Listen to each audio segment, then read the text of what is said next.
news that should surprise absolutely no one by now, Civilization 7 is getting closer and closer to being released. It's even actually released in early access and yeah, that's going great. In case this is something you just found out, well, it's not my fault you're getting the latest gaming news from yours truly. Seriously, how could you avoid so many articles, videos and posts surrounding this event? Regardless of how fresh this news is to you though, it's this video's raison d'etre. With so little time left until it's released, there's no better time for opening the memory box of the entire series after all. Civilization is so ubiquitous that you'll be very hard-pressed finding gamers who aren't at least familiar with what the series entails. Only a handful of titles enjoy such a venerable reputation, and it's particularly more special in this case, with the series having just 6 entries over the span of 23 years. Instead of relying on iterative releases that came out yearly or every other few years, Civilization was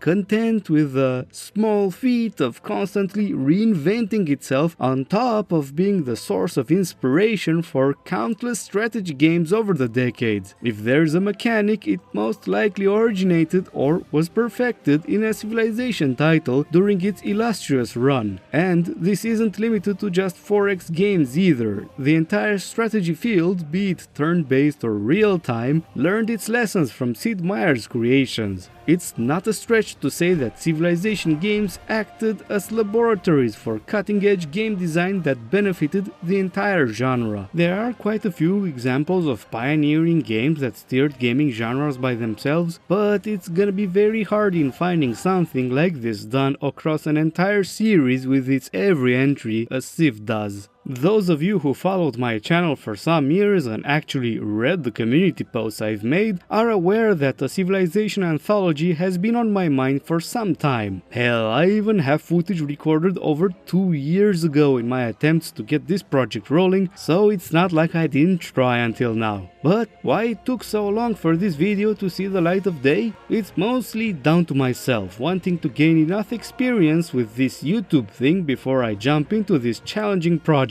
You see, I've played all the Civ games from the 2nd to the 5th and dumped thousands of hours into them in the process. Therefore, I'm more than aware of how many nuances and details worth remembering they have. The madman inside of me actually wanted to even go as far as tackling each expansion individually, something that predictably scared the chill and comfortable creature that also happens to be inside of me. I'm not sure if it's doable for all Civ titles without it being a pain in the ass at the time of writing this segment of the script, but at least I can try. It was a pain in the ass, I can tell you right now.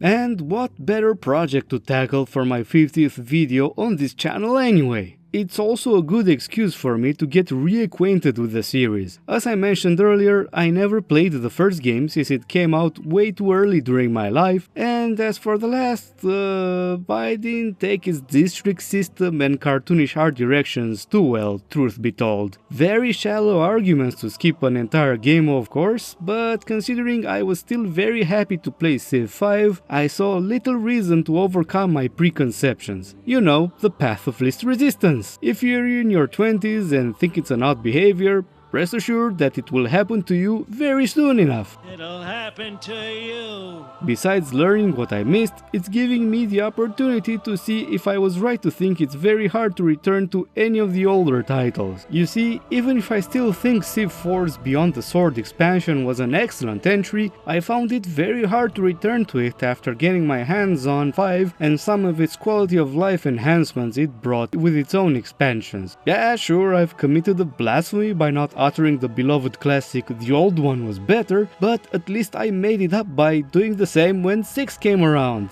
Yay! Another thing I'm sticking with is my Patreon page, which you can support to your heart's content. Same goes to my Twitter account, which, what else can I say about it? It exists? I don't know, man. Can't always find inspiration to shill my stuff, okay? Before I begin, one thing to mention. First of all, I'm not planning to make a documentary. I might mention some historical facts here and there, but I'll focus mainly on the games. I wouldn't be surprised if by the time either this video or Civ 7 came out, someone like NoClip will show up with a deep dive and long series of interviews where the whole life story of Sid Meier and what became of Fire Axis are going to be dissected in ways I won't be able to. What can I say? I play video games and talk about them. I'm not gonna start pretending I'm an investigative journalist. If you're looking for that kind of content, I'll wish you a warm, please keep watching this before going over there, please, I need views. And just to set your expectations, I'll take each game one by one. I'll focus mainly on what new things they come up with alongside how I think they impacted the series. Even if I'll go into details of certain mechanics, keep in mind that I'm not anything more than an average player with lots of hours under the hood. You ain't gonna see me solo the AI on DT difficulty anytime soon, that's for sure. There's a lot to mention. In this case, you didn't see this video's length already, so I think people will appreciate me not repeating myself over and over again. Although I don't guarantee my rants will be kept to a minimum though. And now from where it all began. Civilization was released all the way in 1991 by Microprose, a company with way too much history to properly cover here. As much as I would love to say how this game did or did not revolutionize gaming, there's really nothing I can compare it with from the era for the same reason I didn't play the game until now. What I can say though is that Civilization's development started as an adaptation of the board game with a similar name. It took quite a few liberties in doing that since the board game only focuses on ancient civilizations, not the entirety of human history like the video game does. Many strategy games in the 80s were board game adaptations, so this wasn't something particularly out of the ordinary. What sets it apart is that Sid Meier had experience in creating simulation games and aimed to take his lessons from those when designing Civilization. This mixed background does in part explain why the gameplay is structured the way it is. You've got stats expressed as relative small numbers initially that slowly grow with incremental additions as you build each building and improvement. Whoever played strategy board games or war games is all too aware of the methodical nature of each gaming session. It's interesting to witness nowadays how games from that era strive to be accurate representations of board games while also taking advantage of the power of a computer to streamline things that would take forever in the physical medium. As we go along the series, there's going to be a change in that design philosophy that's just as interesting to point out. That will come out in some hours from now. Jesus Christ, this video is too long. Unlike future Civ titles, this one has two ways you can play on a modern system. Alright,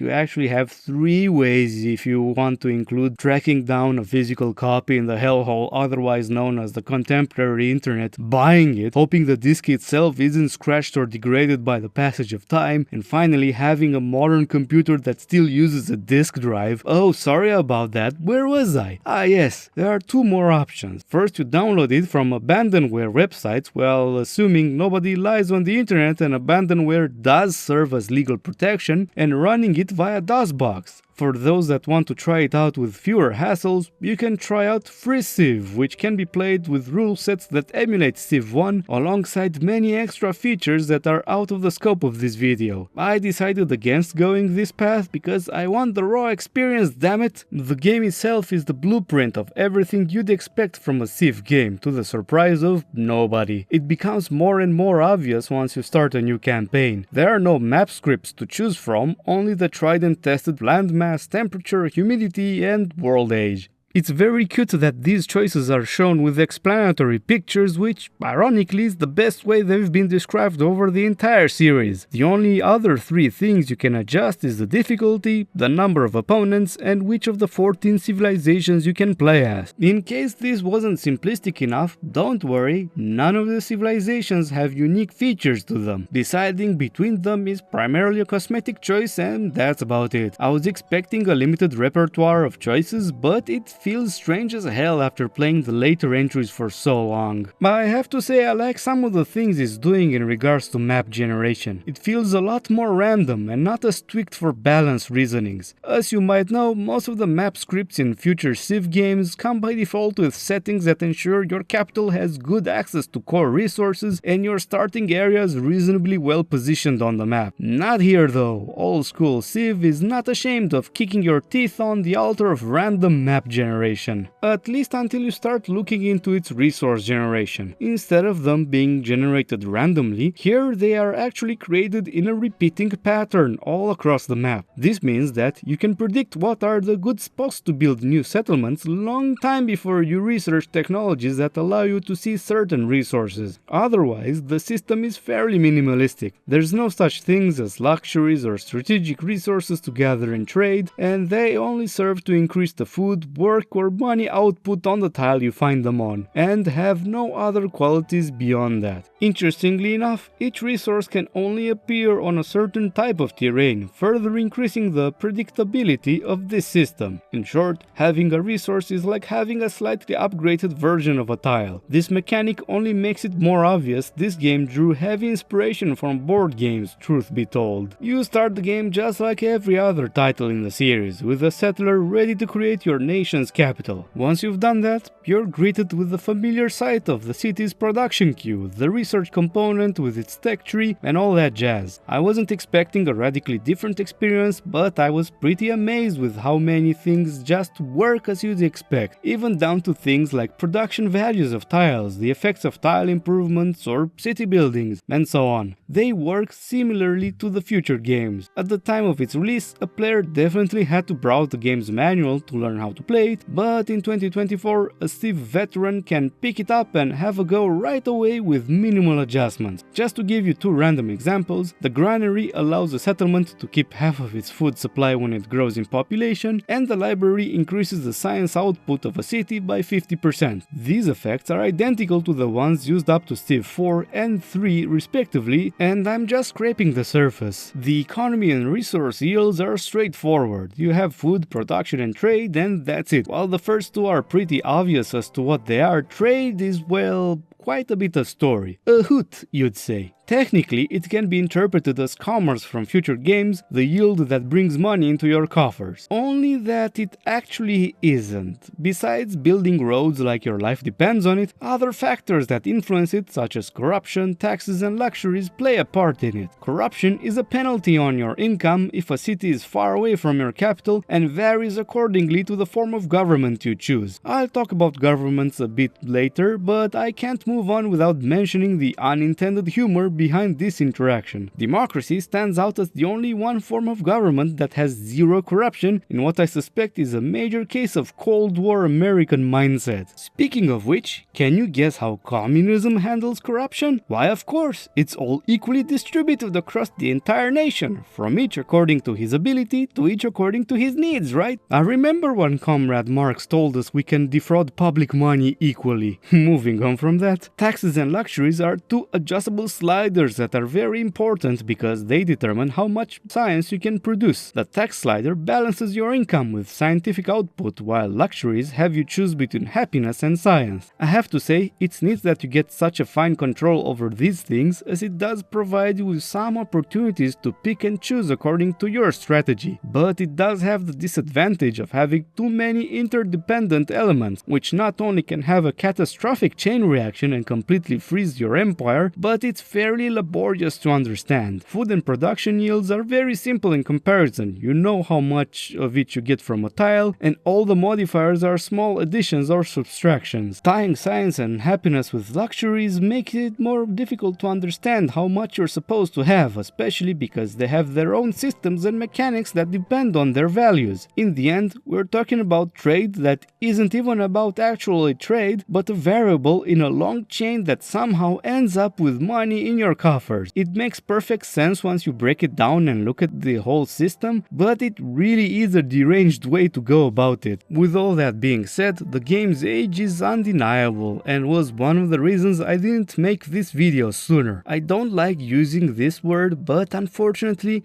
civilization is archaic and it's a slog to play nowadays. One thing that gets me the most is the interface, particularly when it comes to accessing information. A lot of important things are hidden behind several layers of menus, leaving you wondering what the hell is going on. The first one that hit me was the low happiness in one of my cities early on into a game. The lack of tooltips on mouse hover are missed dearly when I go to the happiness tab of a city and see these icons. What the hell am I supposed to understand from this? Are they supposed to be happy, upset, guess I'll never know because I wasted my time in this tiny island. Although I have to say it's pretty hilarious that these unhappy citizens are portrayed as people who can be interpreted as being either bikers or hippies. Do I ever need to say that it took me many hours until I realized that you can convert your citizens into specific specialists for extra luxuries, taxes, or science? Yep, by default they are never created automatically. It's something that you have to micromanage. Sure, I'm outing myself as someone who more often than not relied on auto management in other Civ games, but come on. Considering that Civ encourages you to spam cities, the fact that you have to micromanage so much is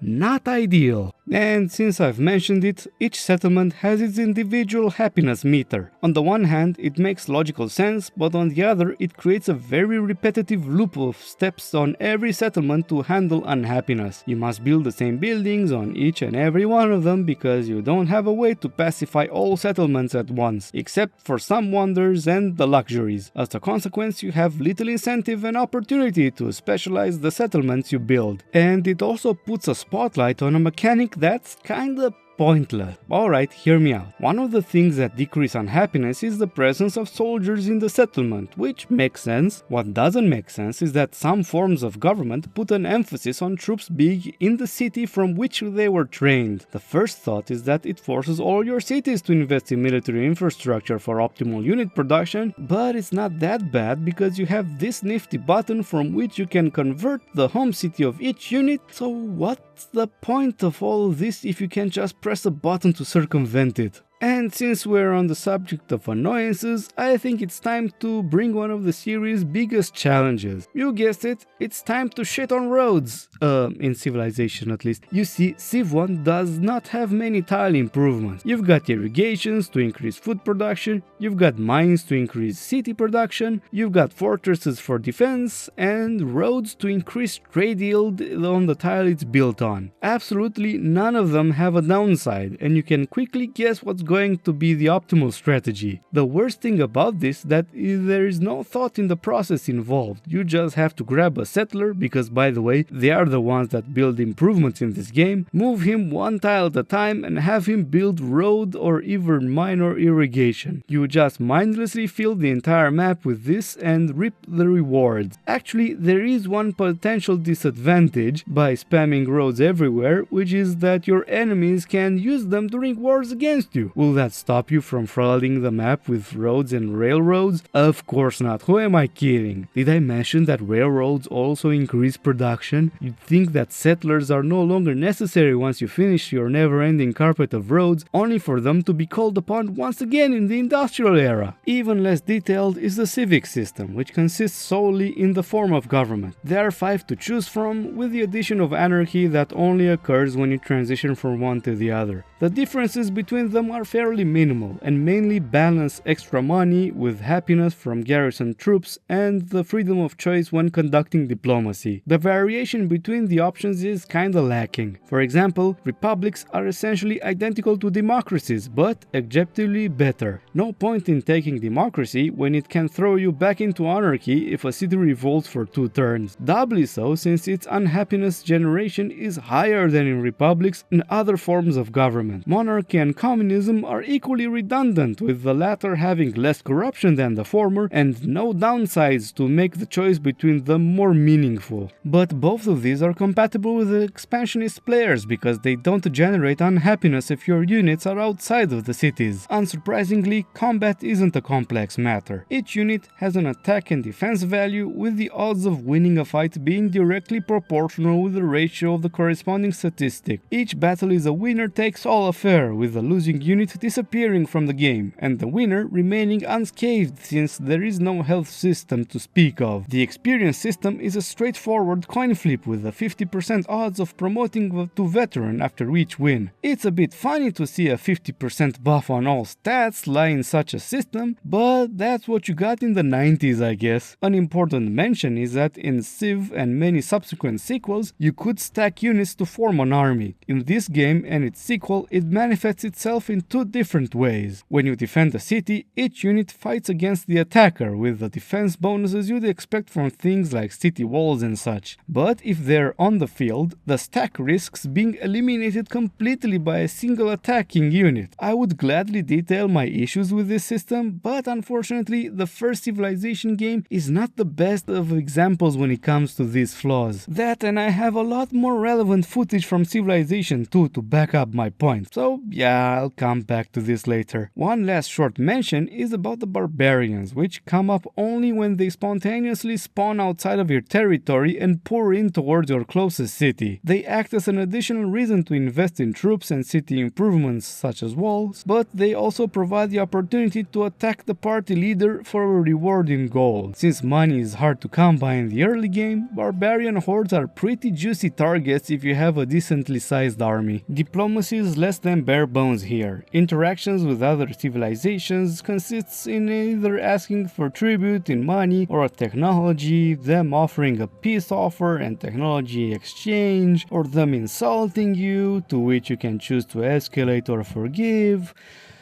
Yeah, additionally, you can also ask them to attack another player, which is a bit broken since it gives you information of all civilizations present in the game regardless of either of you meeting them already. Otherwise, the AI acts just as you expect from the other games in the series. Each leader has a preset personality which dictates the way they behave. And before you ask, no, Gandhi isn't a nuke freak in this one. But overall, don't expect some high-level interactions with your opponent. They'll either be friendly and willing to trade technologies, or they'll be aggressive and attempt to intimidate you into paying tribute if not outright declare war and invade. One thing that I have to mention though is that all leader pictures remain the same throughout the game. It's a bit funny seeing Stalin in his famous jacket when you first meet him in 4000 BC, I have to say. Even if it's not spelled outright, the game does have an espionage component. It's done exclusively with the help of diplomats who can be acquired very early in the game since they require only the discovery of writing. With them, you can do things such as establishing an embassy to give you more detailed information about the civilization, investigating cities to allow you to see detailed information including their garrisons, stealing technologies, or disrupting production. You can also be a real dick and use diplomats to bribe enemy troops and even entire cities. I never was a major espionage player, but it's interesting to see that this feature existed right from the first game. Kinda strange you can perform basically all of the espionage actions from the start of the game though, and oh my god, bribing is broken, what the The victory conditions here are pretty straightforward. You've got conquest, winning the space race, or just having the highest score at the final turn. I know I sound like a broken record, and I'll keep sounding like one throughout the video, but yeah, it's pretty basic stuff. Now, don't get me wrong, I'm not going to pretend that a game released in 1991 should have the same features as what recent titles offer, but it's just the way the cookie crumbles. It does have one cute feature that has been long gone from the series, which is the palace customization system. A certain point thresholds, you can choose to upgrade sections of your palace. It's purely cosmetic, but it has its charm nevertheless. Overall, it's been an interesting experience to finally play the first Civilization game, seeing the bedrock of the series ever so present in a game that had no right to feel as familiar as it did. All I can say is that there's no surprise it was such a smashing hit. Nowadays, a hypothetical indie game could do reasonably well with what I saw in Sid Meier's pioneering title. And that being said, besides extreme nostalgia or plain curiosity, there's no reason to pick this one up instead of any of its sequels. The series evolved too much to be able to ignore how far Civilization 1 was left behind. But since I mentioned the game's legacy, here's a fun trivia for you. Civilization was designed by two people. One of them was Sid Meier,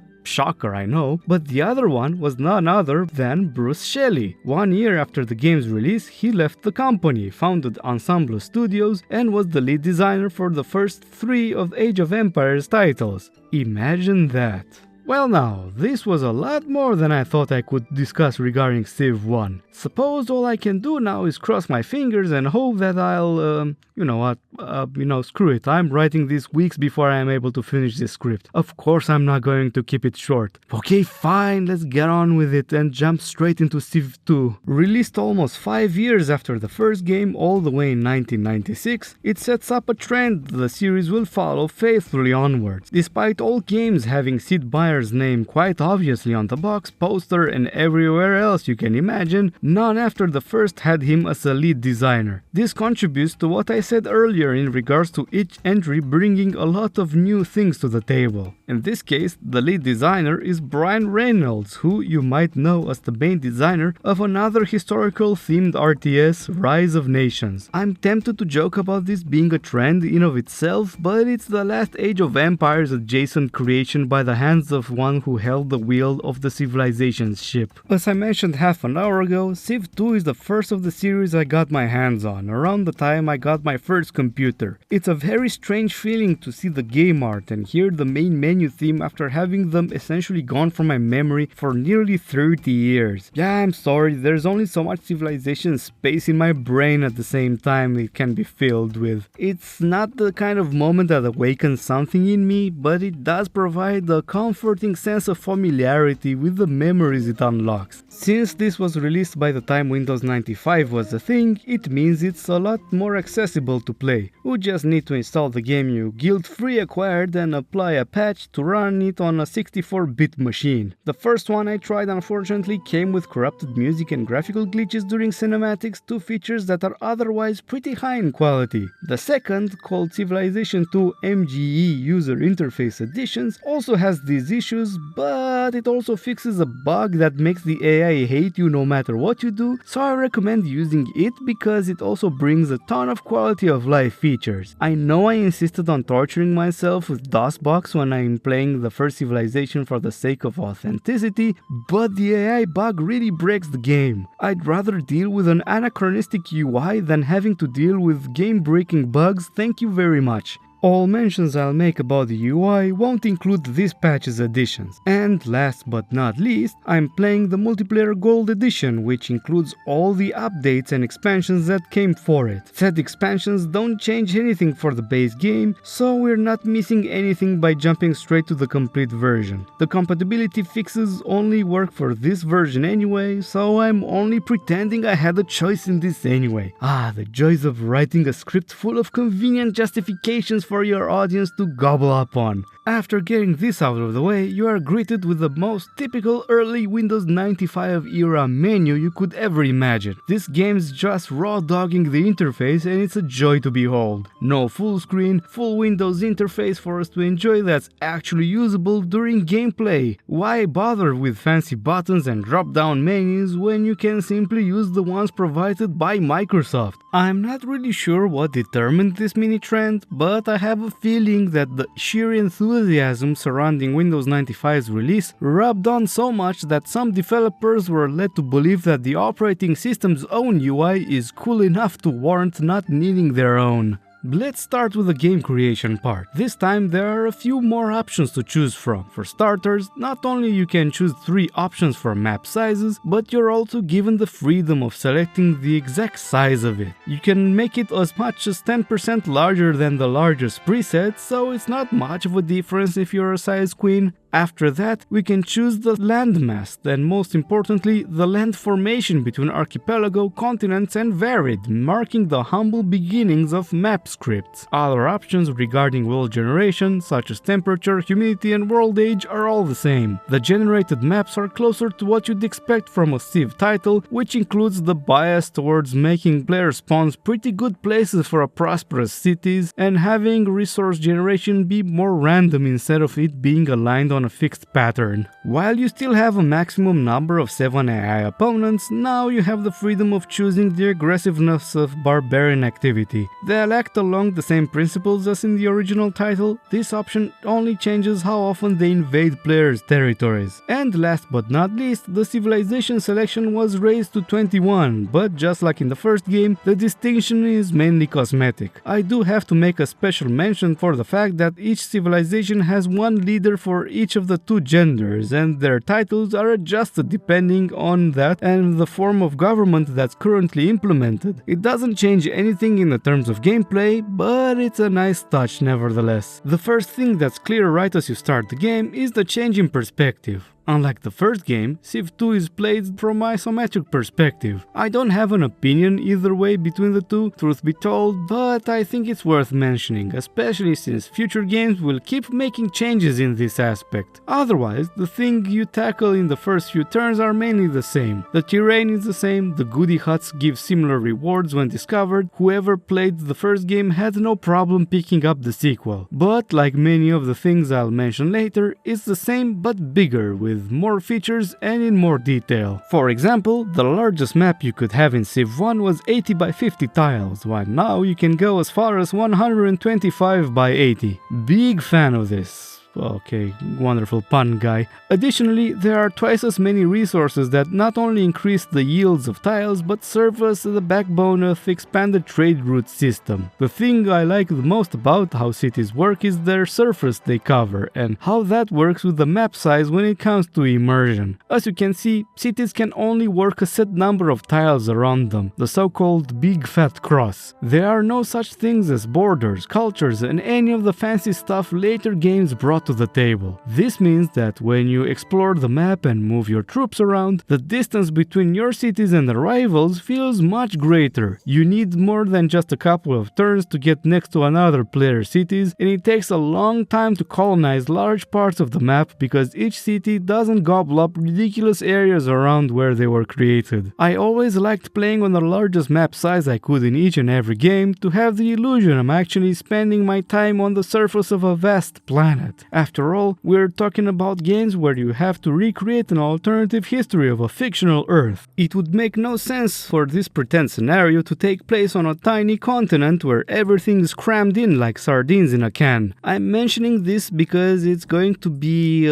not fun to talk about later on. But just for the record, I'll say it explicitly. Civ 2 does an amazing job conveying the feeling of a huge planet. The city menu is also a lot better from an interface perspective. Not entirely, truth be told, because the structure of this screen is identical between the two, save for a few quality of life additions. The increased readability is in good part due to the much clearer icons and colors, but let's be frank, the original sport with the meager 640 by 400 resolution and just 256 colors. Of course the sequel blows it out of the water. But one addition that makes a really big difference regards the amount of information. Now you can not see just how much food production, trade, luxury and science they produce, but also how much food surplus or deficit they have, how much tax they earn, or how much production they waste, the latter being a newly added facet of corruption. Having all these present on the screen does a world of good on managing your cities, and it's much easier to understand what your next step should be. Even the happiness tab is easier to make sense of it, a very welcome thing since this mechanic is just as important as it was in the original game. Having this vital information clearer to see and understand makes the whole game experience much nicer as far as I'm concerned. I should mention this now because it's a fairly important topic for future games, even if it's not really taken into considerations in the days of Civ 2. I'm talking about building tall versus wide debate, naturally. For those that don't know what the hell I'm talking about, which is usually the case, these two represent the two approaches towards building your empire. Tall builders rely on few but very large cities, while wide relies on expanding on the map with as many cities as possible. Personally, I always try playing wide in all Civilization games, part of it because in Civ 2 it was the most accessible alternative. As I mentioned earlier, each city covers little space, and with vast surface of the map, city spamming is a very straightforward strategy. Tall was most likely not considered as an option when the first two games were designed. For example, the size of your cities have a hard cap of 8 that can be extended by building an aqueduct, and later a sewage system allows you to exceed the number of 12 population. The latter can only be built in the late game too, so for the most part of the game, there's no way you can successfully rely on a few cities to compete against empires that pepper the map with dozens of cities. You can build humongous cities, but that's not really a tall build if for the rest of the game you had to pepper the map with dozens of cities if you wanted to have a fair chance against the other players. Future games will make genuine efforts considering playing both sides of the debate, but here it sure isn't the case. That being said, one of the main reasons why some people like Tall is because they dislike the micromanagement involved in building wide, and as far as Civ 2 is concerned, their reasonings are pretty well founded, since as the game progresses, managing your cities becomes quite tedious and there's little you can do to mitigate it. There's still the issue of road and general tile improvement spamming, unfortunately. The only main difference is that there's more emphasis on terrain conversion, since you can plant forests early on and later you get access to engineers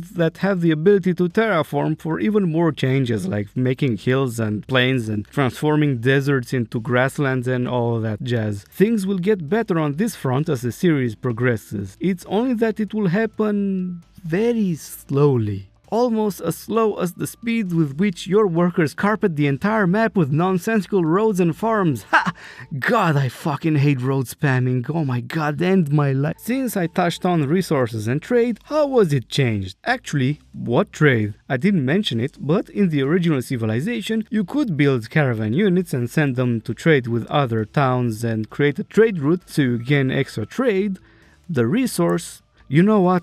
I really hate the fact that it's a resource and a game mechanic that are tied together but don't mean the same thing and cover separate concepts in the game's rules. My synapses are twisting wildly as I'm trying to write this damn paragraph, and only half the reason is because I'm a dumbass.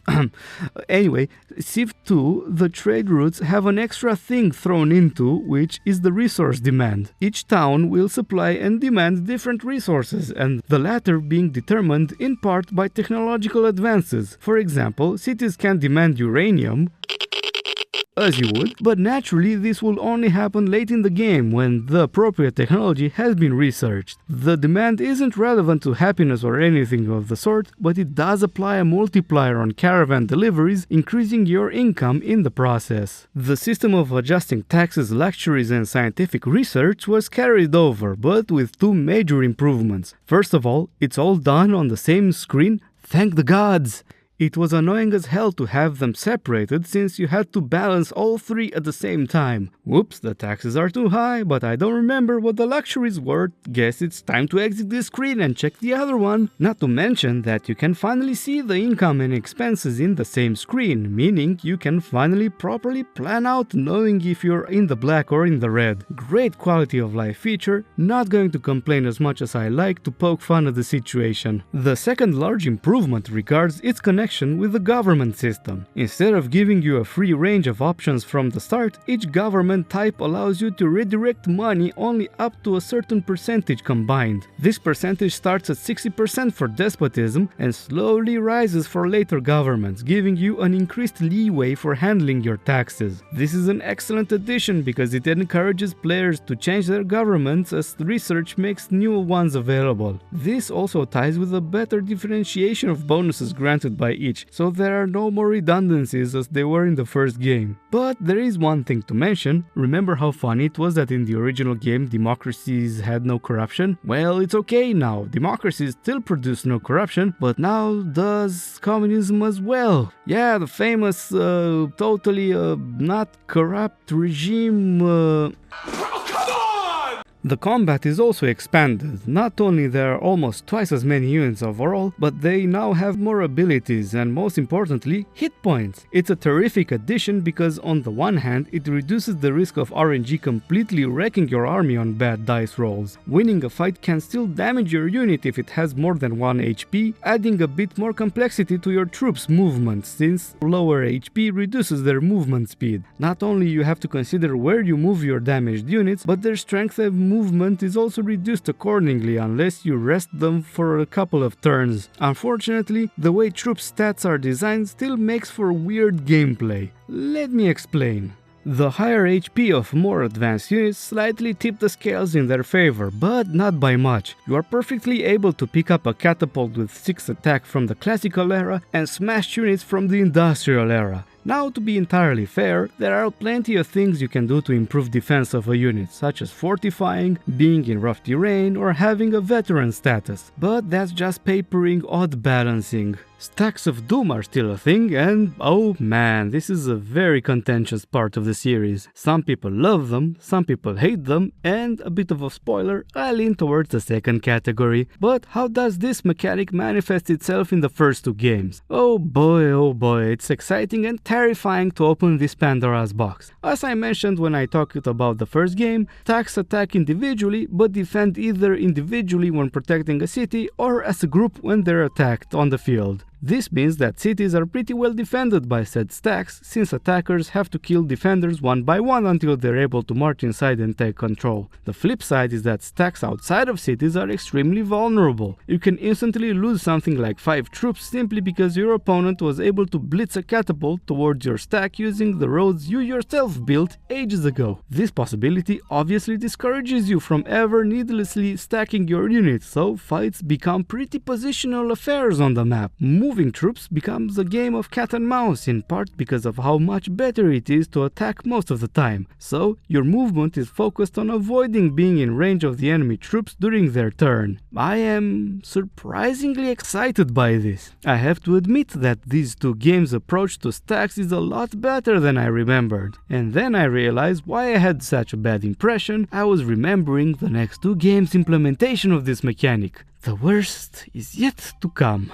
The diplomatic component is meatier in two major ways. When it comes to direct interactions with other leaders, you can choose the technologies you get in exchange regardless of the AI opponent's initial offer. And you can exchange world maps. Where things get really interesting though is with the stuff added by the espionage component. First of all, besides the diplomat, you now have access to the spy in the late game, which gives you access to many new abilities. For example, you can sabotage an enemy unit and halve its HP, you can poison a city's water supply and reduce their population, and in the end you can even plant a nuke like the friendly neighbor that you are. It's a lot more worth investing in espionage now since they can assist your regular units. The nastiest way you can approach this is by focusing on increasing your income so that your army of diplomats and spies can bribe entire cities and armies to join your side. I'm genuinely curious how many friendships were destroyed by doing this in multiplayer. And in the end, the victory conditions are the same as in the original game. But that doesn't mean it's the same experience, not at all in fact. The improvements of the diplomacy aspect means the game doesn't lean so heavily into a conquest rush, and it also helps that in the late game empires become way too large to reasonably overwhelm with your army. I personally always prefer to focus on pacifism and developing my empire since it's a viable strategy ever since Civ 2. Doesn't mean it's not a pain in the ass, in particular if you're surrounded by warmonger civilizations. One thing that I observed though is that the game really favors civs who expand rapidly over those focusing on developing their cities. If you start the game over on a small island and you have a hard time moving settlers out of it, tough luck, you're in a big world of hurt compared to the other players that had huge lands to build their cities on. Truth be told, it can be said that Civilization 2 is Civilization Plus. It did not fundamentally change any of the original's mechanics and instead focused on providing more details and depth. Because of this, in case you're looking for the classical Civilization experience, Civ 2 is the one you should go for. The improved interface and readability of information is already in of itself a good enough reason to do this, but the expanded features are a cherry on top. If you started playing the series with any of the later games, it will still be pretty bare bones in comparison, but this isn't in any way a criticism, especially considering just how well glued together everything is. It's still enjoyable to play despite its fairly uneventful mid-game, something multiple games in the series suffer from anyways. But wait a minute, I initiated the conversation by saying that each Civilization game brought major differences with each iteration. Am I lying? Imagine how funny it would be to say that I'm actually lying to you.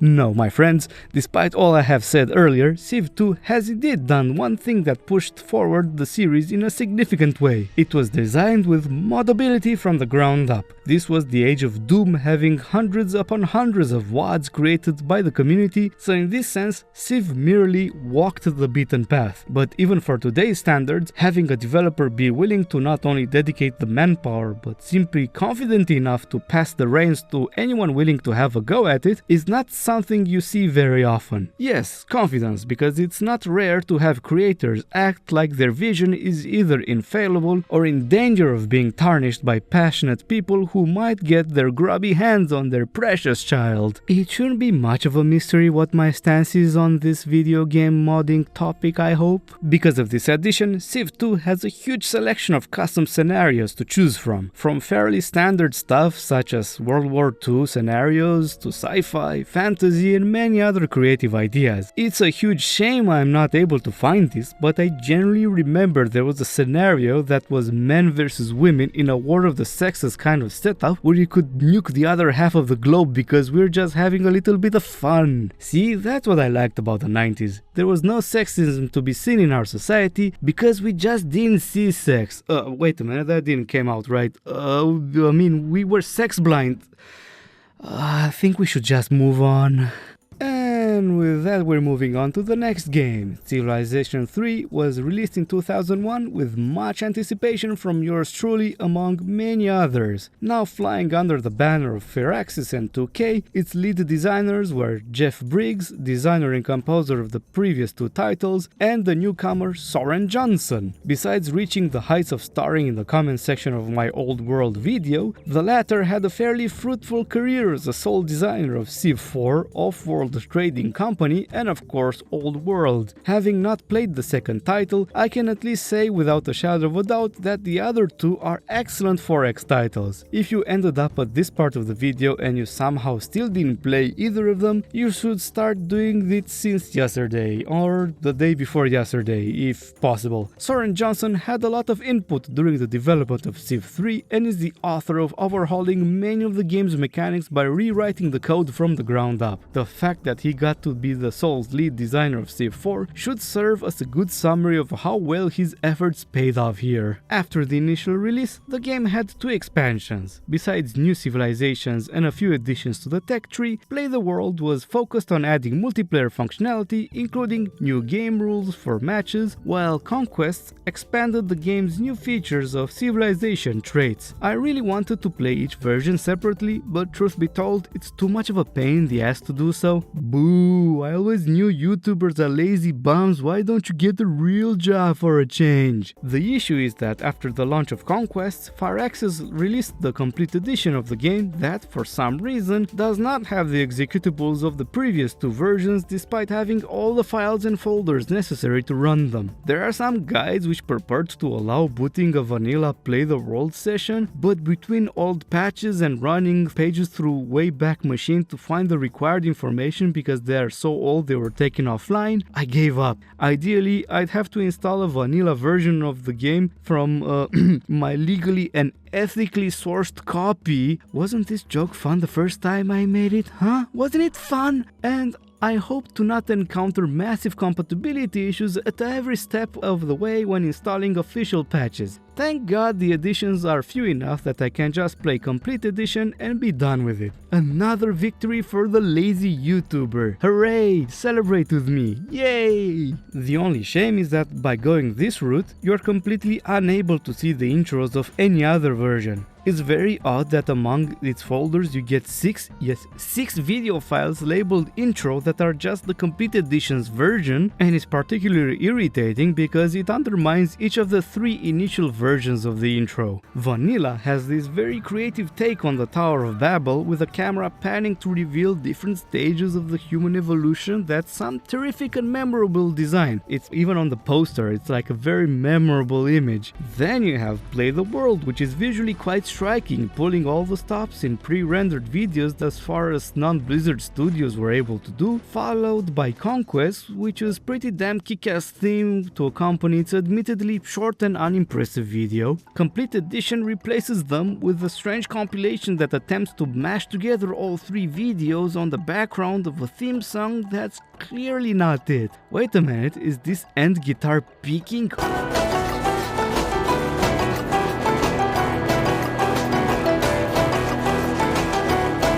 Oh my fucking lord. If me having to pull absolutely bit-crushed videos from ancient YouTube uploads just to prove my point isn't enough of an insult to injury, this situation also means that the old main menu themes are likewise inaccessible. Okay, you can actually find them in the folders thankfully, but here I have to put my foot in the door and say that the Conquest theme, the one you get to hear in the complete edition, is by far the most engaging of the three.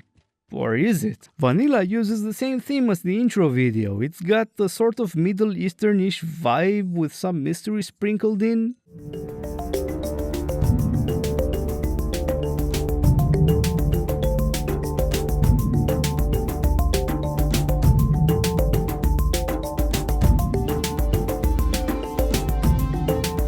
Not hair-raising.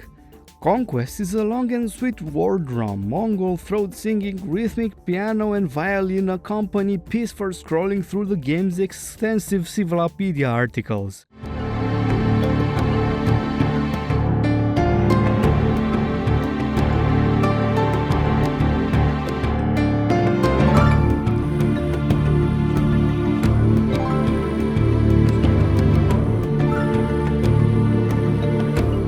Absolute home run. But for many of us who didn't get their hands on Play the World instead of either Vanilla or Conquest, here's what we've been missing.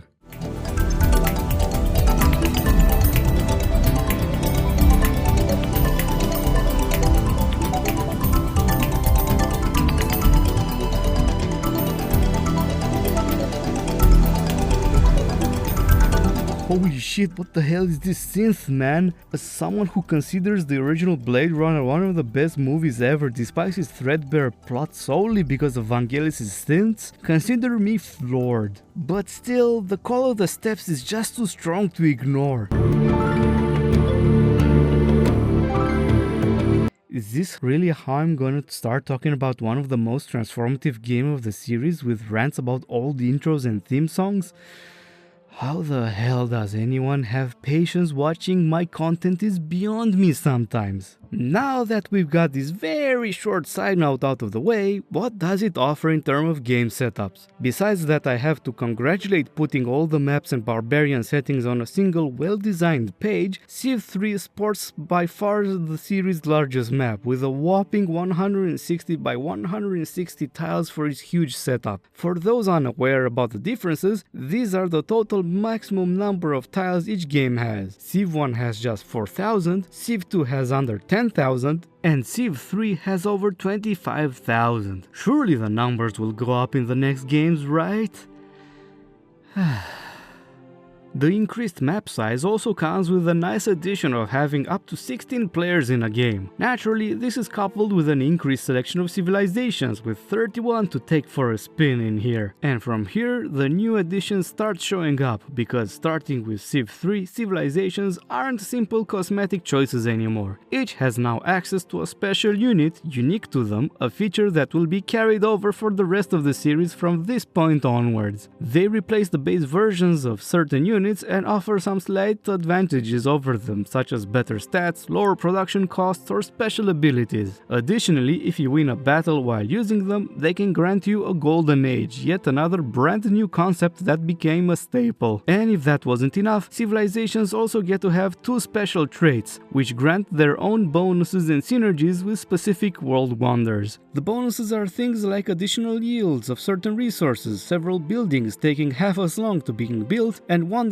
can trigger golden ages upon completion if they're aligned with the civilization's trait. This is a phenomenal addition. Not only it brings considerable depth to gameplay, but it incentivizes players to adapt their playstyles in significant ways between playthroughs from the get-go. You can choose civs that are industrious or agricultural if you want faster production and city growth, seafaring or commercial if you want to have high income, just as examples. The system works great because each civ has two traits with a lot of combinations that change the way they play the game. The unique units are spread out across ages, meaning that each civ's moment of strength varies and can be an additional strategic factor when making your decisions. If you want to be aggressive from the early game, you can pick civs such as the Iroquois or the Persians, since they both have excellent early game unique units, while their traits help them grow out efficiently for the rest of the game as well. The only downside I can personally think of mentioning is that the traits are not really interesting. Most of them provide a flat increase to a certain type of yield without any out of the ordinary ability. That being said, many of them are strong when you play to their strengths, and frankly, it's not fair to point out the lack of brave creativity when drawing out the rules of a brand new mechanic as it's the case here. Since I'm on this chapter, I should mention the Golden Ages and the Leaders, yet another new addition. Golden Ages are a 20-turn period where a civ has a massively increased production and commerce, with one extra of each made for every worked tile that already produces one. It's an extremely powerful mechanic that can make or break a game depending on when you get it, since you can only get it once. They can be initiated either by unique units winning a fight, as I mentioned earlier, or by building a world wonder matching the trait of the civilization. This has major implications for the power level of all civilizations because it determines the point of the game where they can get this massive boost. The later the unique unit is in the tech tree, the more reliant it will be on building wonders, but the wonders themselves are not spread out evenly according to their type throughout the eras. Case in point, a religious civ has 4 wonders that can trigger its golden age in the classical era, but only 1 for commercial civs. You might sometimes want to have your golden era a bit later in the game, so you could be tempted to skip some wonders and avoid going to war too soon if you have your unique unit in the field. So there's definitely room for strategic decision making. Leaders are the humble beginnings of the great people mechanic found in later games. They come in 2 flavors here, either military or scientific leaders can spawn in your empire. Military leaders can appear whenever an elite unit, as in the unit with the highest level of the experience, wins a fight, while the scientific leader can appear whenever you're the first to discover a certain technology. The game never tells you the odds, but we know that the regular civs have 3% chance of this happening, while those with scientific trait have it raised to 5%. What are the benefits of these leaders? Well, the military leader can create an army, a powerful way to combine several units into one, which I'll get into a bit later. Scientific leaders, on the other hand, have the option of creating a golden age of science for a juicy 25% bonus to all scientific research for 20 turns. Only problem with that is it's broken. No, not unbalanced, just broken, it doesn't work and it was never patched. Fortunately, both types of leaders have another ability, which is to hurry production in a city. Now this one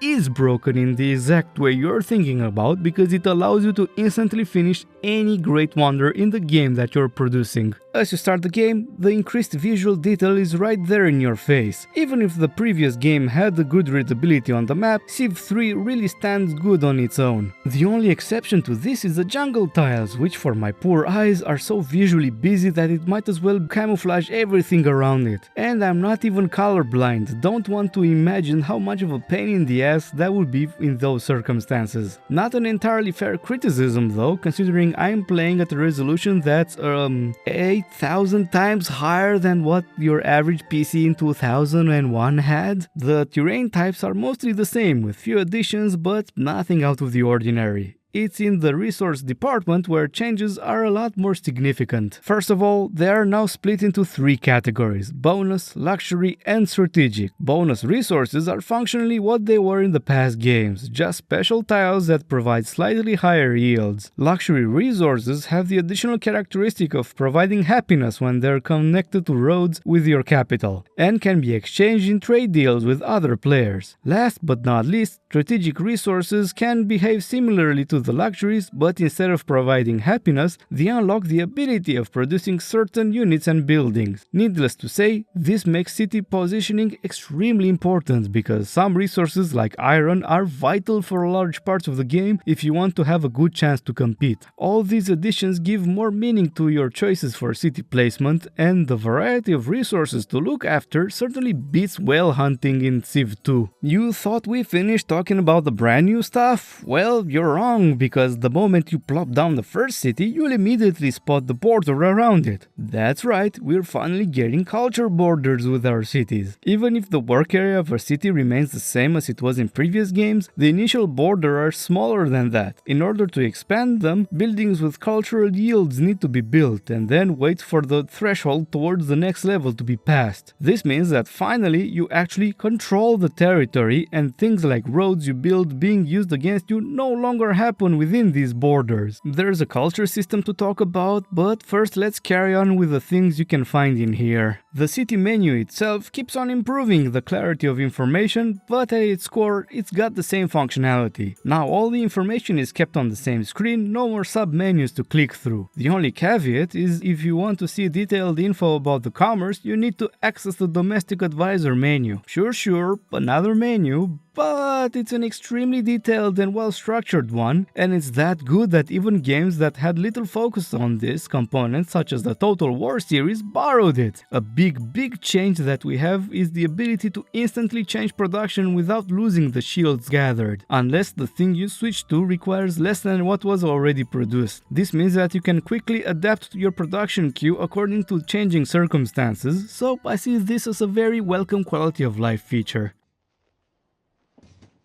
So, you might ask yourself about tall versus wide in Civ 3. Well, you have a city positioned next to a river, you can get it to 12 population before reaching its first population cap, so obviously the answer is come on, of course it's wide, what the hell did you expect? Even more pronounced than Civ 2, you are encouraged to spam settlers at the start of the game. Several factors are playing into this. First of all, the map size, obviously, but also the way borders work.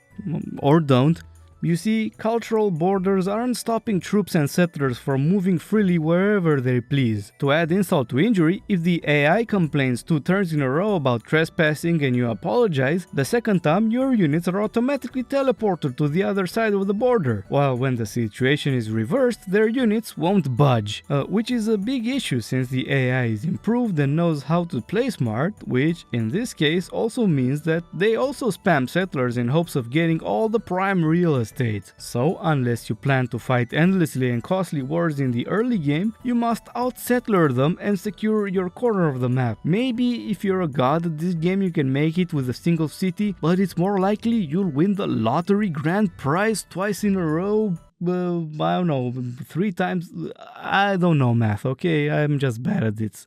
The design team was aware of this, so they used the corruption mechanic rather aggressively in an attempt to discourage players from overextending their empires. In the first 2 games, this metric considered only the distance from the capital and the government type, but now the number of cities is taken into consideration as well. This can render some of your border cities essentially useless because of how much money and production they lose due to corruption until you are able to build things like a courthouse. Unfortunately, the influence of government type is much lower than before, so all players will have to deal with the consequences of having a large spread out empire. A big change is the addition of the workers and leaving settlers with the sole task of creating cities. The implications are faster than they might seem at the first glance. For starters, their creation decreases the city's population by 1 for a worker and by 2 if you make a settler. This means that in the early game settler rush that I mentioned, there's not much room for a fast development of the land around your cities since you need that population to pump out new settlers. But at the same time, it allows your small cities to produce workers when settlers might not be viable. Additionally, it also changes the way capturing non-combat unit works because now you can only get workers instead of settlers. Can't imagine having this many more settlers in a game that's already chock full of them. But all that being said, Civ 3 is yet again promoting endless road spam, unfortunately at an even more intense level. The flat 1 bonus to commerce, yes, we finally got rid of the dreaded and confusing trade resource, still remains, but now they play 2 extra roles. Firstly, luxury resources can only give you happiness bonuses if you connect said resource by roads to your cities. If you want to be able to trade with them with other players, you have to build roads connecting your empire to the potential trade partners, as if the game was not road spammy enough. Since trades are done exclusively through the diplomacy screen, this also signals that caravans are no longer a thing. I'm a bit sad about it, but there are many sources of income to compensate their absence. Culture is one of the game's new concepts, as I mentioned earlier. It's acquired by building world wonders and things like temples, colosseums, and all the other ones that increase your citizens' happiness. Besides the impact it has on the city's cultural borders, they also contribute to your civilization's cultural value. Having a high culture value impacts how other nations view you in regards of diplomatic encounters, and in the end can be one of the new ways you can achieve victory. Last but not not least, the ethnicity of your citizens can also play a part in the cultural equation.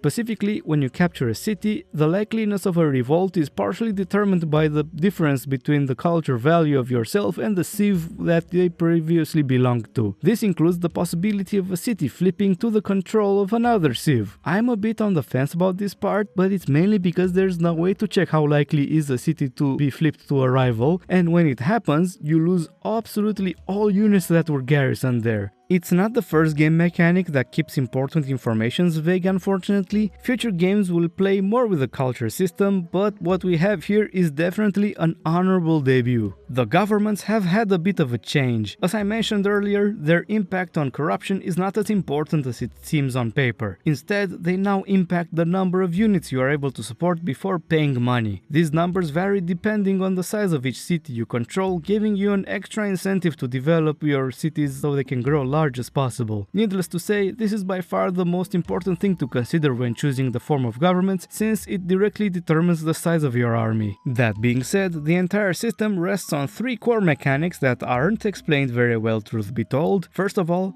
despotism comes with a penalty of 1 to all yields that exceed 2 for each tile. This is all fine and dandy until you realize that veterans themselves can't 100% of the time tell what effect it will have on a certain tile, since its calculations sometimes result in unexpected discrepancies. Second of all, changes in forms of government result in a period of anarchy, which not only comes with the same despotism penalty, but you lose all production taxes and scientific progress. What's worst about it is that its duration is randomly set between 4 and 6 turns, with no way on your end to anticipate and plan for. It's too long for my taste, and having randomness stuck into such a punishing mechanic only sours it further. In case you felt that the earlier games dealt with this better, well, all anarchies ended up on turns whose number were a multiple of 4, a completely hidden mechanic that was discovered by users on the Civ Fanatic forums. Does this really sound a better way to handle this? Anyway, back to Civ 3, the caveat is that civilizations with a religious trait have a fixed anarchy period of just 2 turns, meaning that they are the only ones that can reliably switch between governments according to their immediate means. Unfortunately, the third mechanic makes this choice superfluous, since republics and democracies come with a commerce bonus in which every tile that earns at least 1 commerce gets 1 extra, making them the best government choices in the game by far, outside of very niche situations. Okay, I'm actually lying because the republic is the only acceptable choice, because democracy forces you to pay out of your own pocket for every single unit because it offers 0 unit support, making it clearly the inferior option. Special shout out to fascism. Oh my fucking god, who the fuck is writing this script? For having the absolute worst design in the game by giving you the marvelous benefits such as randomly killing your citizens in exchange for slightly higher worker efficiency, which costs you 1 citizen to make anyway, and you unlock this government type at a time where your land is more or less developed. I haven't mentioned science until now, but I think it's as good of a moment as any to start doing it here. Each game expanded the number of technologies available for research, but what's worthier of a mention is that you can finally see the tree as, well, a tree. Okay, it's not entirely accurate. In Civ 2, you could see a tree, but only relative to an individual advance. But you still couldn't see the entire tech tree at a glance. Not only this is a default way of seeing things in 3, but you also have the ability to queue multiple technologies by selecting a technology further up. Gone are the days where you had to manually check the required text for the juicy selection you had your eye on, thank goodness. When it comes to the consistency of the tech tree, Civ 3 suffers a bit towards the later half of the game. In the classical and medieval era, you have a lot of important text to discover, with multiple choices in terms of which path to prioritize. But in the industrial and especially in the modern era, these choices come less and less important as the tree dries up in options, so to speak. This isn't a slight on Civ 3 in particular, because the entire series and the 4X genre in general struggles to make the late game as engaging as the earlier stages. In a slightly related note, the way the interface works is just a joy to behold. Almost everything can be right-clicked for a quick reference to the Civilopedia, with articles that are straightforward and with well-structured references for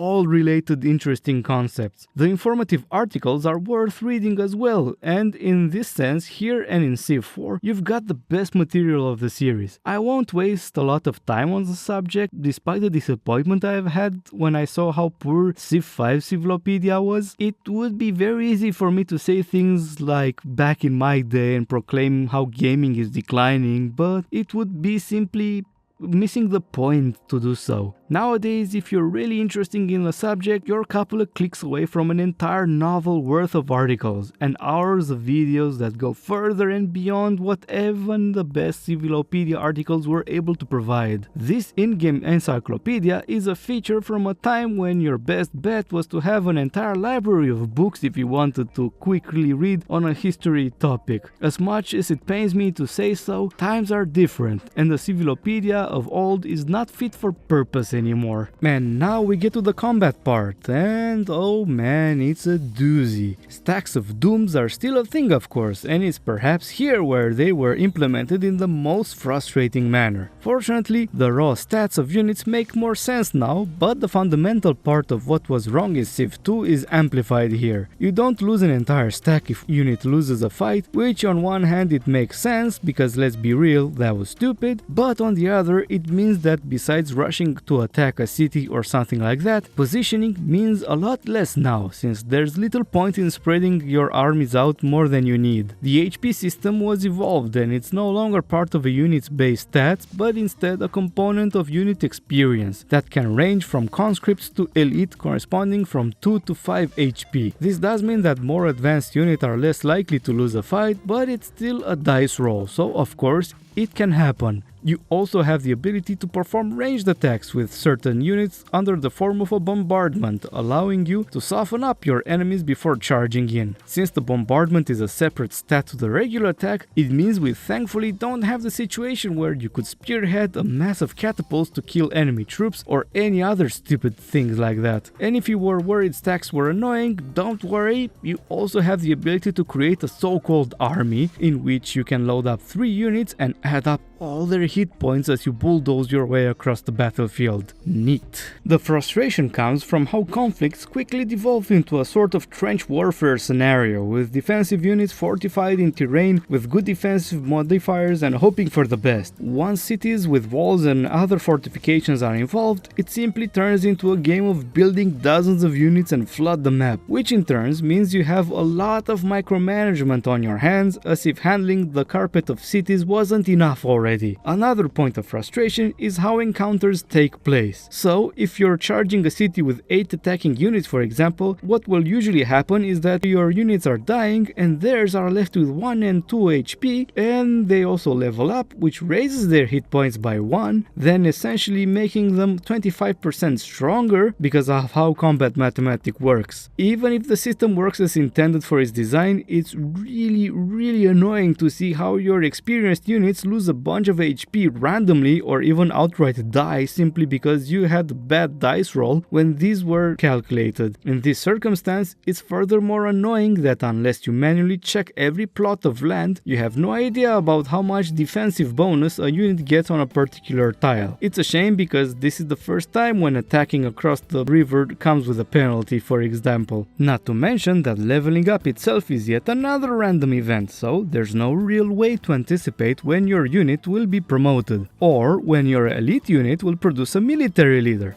Did I forget to tell you that conquered cities still lose all of their buildings and require a lot of time to redevelop as a reward for having to go through all of that? There is a mitigating factor though, because cavalry units are extremely important to your tactical approach of battles. Your regular foot soldiers fight to the death, but mounted and later mechanized troops can retreat if their HP drops to 1. This means there are another string of your bow, and perfect for harassing enemy stacks before you move on with your regular units for the kill. There are many things to consider when approaching combat, so it's clearly not a mindless process, but it's definitely a weak and frustrating one at times. On a more positive note, diplomacy received a consistent overhaul, and it's one prominent example of civilization's influence over gaming in general. If you've ever seen a negotiation system that looks similar to this one, well, this is the origin. In short, whenever you get in contact with another civilization and you get past the fact that most of them look like corpses in these 3D renderings, you have a very detailed list of things you can get from them, and you receive feedback from your advisor as to how likely you are to shake hands on the deal that's on the table, quite literally in the middle of the screen. It's certainly a smoother and more streamlined approach that is more flexible than the old way of doing things. You're not even constrained to trading the same type of items. You can acquire luxuries in exchange for technology, or you can exchange a city for money and so on. But it doesn't mean it's a great system either. You have Soren Johnson himself criticizing it. You can't accuse me of being a hater this time. In a GDC presentation in 2022, he laid out all the flaws of the system. Instead of listing them all out, I can direct you to the speech itself before I attempt to summarize it. In short, there is a little cost to attempting to repeatedly contact any other civ and offering them deals, which allows you to repeatedly prod and exploit the combined deficiencies of the system itself and of the AI. I mean, technically there is a penalty if you actually propose bad deals, but as long as you don't press the will you accept button, you can still see the likelihood of the AI accepting what you can offer, and you can do that perpetually until you get a positive assessment. This system is heavily reliant on each tradable item be given an accurate value, which sounds straightforward in concept, but quickly becomes an issue once you realize that in 4X games things are subjective. Two cities of the same size and overall stats aren't equally valuable, neither between each other or in the eyes of the trading parties. A luxury item is only as valuable as how important its supply is to maintaining its citizens happy. Further on, the technology trading is an extremely exploitable part of this, since if you move fast, you can essentially negotiate with all players and go from having just one new technology to getting a bunch more alongside money or resources simply because you are able to convince the AI during an entire chain of negotiations. It doesn't sound fun, and it certainly isn't a particularly engaging way of doing things. But if you want to do it, the AI will, and gain significant advantages that will leave you in the dust, so you have to join them regardless. My personal complaints are less about how the system works, but how it's presented. First of all, just like in the past games, the attitude of other leaders towards you is presented with a single word. If someone's cautious towards you, you can at most guess the reason for this, since you are never given a detailed list of factors that contribute to their attitude. I've been spoiled by later Paradox games in this regard, but I generally think that strategy games should have this information presented clearly. It's very ironic that I say this just as I'm about to turn around and point fingers at the negotiations menu giving too much information. It's a bit awkward that from the instant you meet a civ, you have full access to the number of cities they have, the complete list of technologies, their luxury resources, and their financial situation. The bartering system couldn't exist without it, but I think you should have to work a bit harder to have access to this much information instead of getting all of this in the first second after contacting a civ for the first time in the ancient era. And I have to make a special mention regarding the most frustrating thing I encountered during my playthroughs by far. Remember when I said that borders don't stop other civs units from passing through and that they're never moved away when you complain about them? Well, you'll be happy to hear that they're also using your road and railroad system when moving around, because why the hell not, right? Doesn't matter if you have a free passage agreement, as if that would be in any of use anyway. Worse yet, and this is the most egregious, the bastard can simply declare war while inside your borders and besiege your cities without any penalty. No moving troops out, no nothing. You can just end up with a bunch of workers and cities captured because the AI can just simply move all over your empire freely with your railroads, reach any location within your empire that he wants, declare war, and just stab you in your most exposed parts of your defense. I'm exposing myself as someone who would get crushed on deity difficulty, and I'm pretty sure I made a lot of mistakes along the way, but this is a dumb way of handling troop movement in the context of an AI that not only can outnumber you easily because at most difficulties he has large support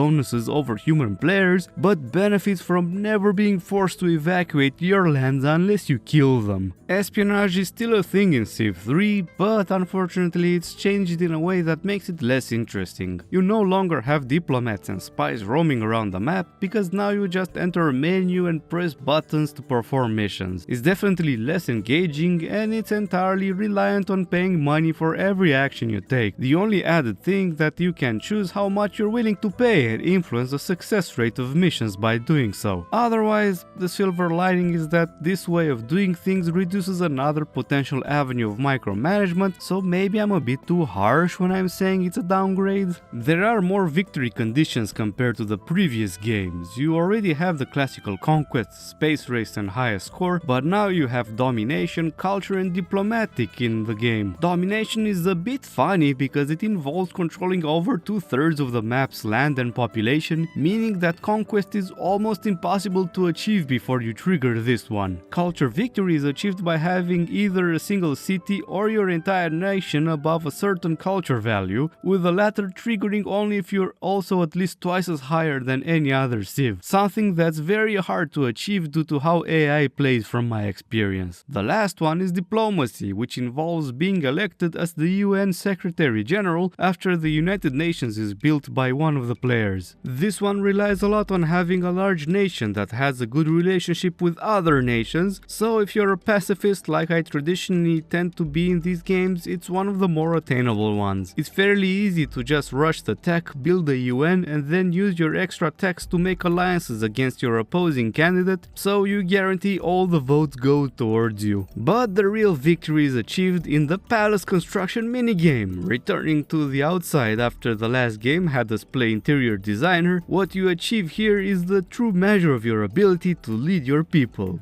Don't believe the haters. Civilization 3 marked an important point in the evolution of the series. It didn't set out to just expand upon existing mechanics, but it went back to the drawing board, retouched what was already in place, and added quite a few features on top. The new stuff that it introduces are simpler forms of what we get in later titles, but for the most part they're well thought out. The end result is a game with a lot of replayability that doesn't feel stale for the most part. I admit it's quite a bit frustrating due to how some things work, the incessant pop-outs among others, and I argue it's one of the more difficult entries as far as my own personal abilities and playstyle go, but I can't deny the overall quality and depth it provides. It's a very worthwhile entry to play, and it's got many interesting mechanics that give you very different ways to play the game. That was a lot more than I expected, I'll have to say, about Civ 3. Now that I've laid my thoughts out though, I should not be surprised considering how ambitious the design team was with it. And as I mentioned more than half an hour ago, actually 3/4 of an hour ago by the looks of it, Soren Johnson's efforts were not in vain, with the game having so much success that he was rewarded with the privilege of being the sole lead designer of Civilization 4. And boy did he take advantage of that. Released in 2005, Civilization 4 is considered by quite a few die-hard fans to be the pinnacle of the series. Soren Johnson took a lot of inspiration from his experience designing the previous game and pushed the pedal to the metal to the point where I personally felt it was the most complete Civilization experience. But before I get ahead of myself, good news everybody! We are able to properly launch each version of the game, since the Steam version very graciously did not take Vanilla and Warlords down after Beyond the Sword was released. It's extra nice since the latter brings quite a few mechanics to the table that have a noticeable impact over the game. See?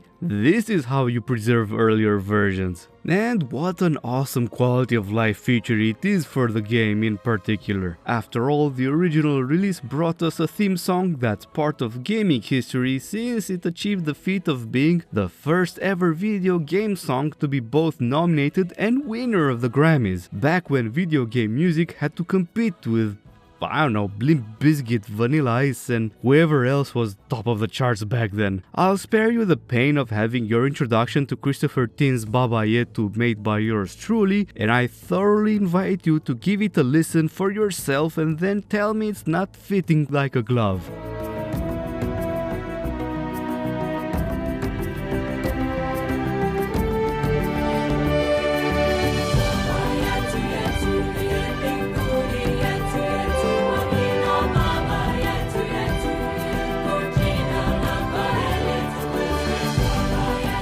It's so damn hopeful, it's infectious. I'm in such of a good mood that I think it's the best moment to mention what the expansions brought to the table. Warlords decided the fun time's over and goes in strong with the start of a siege.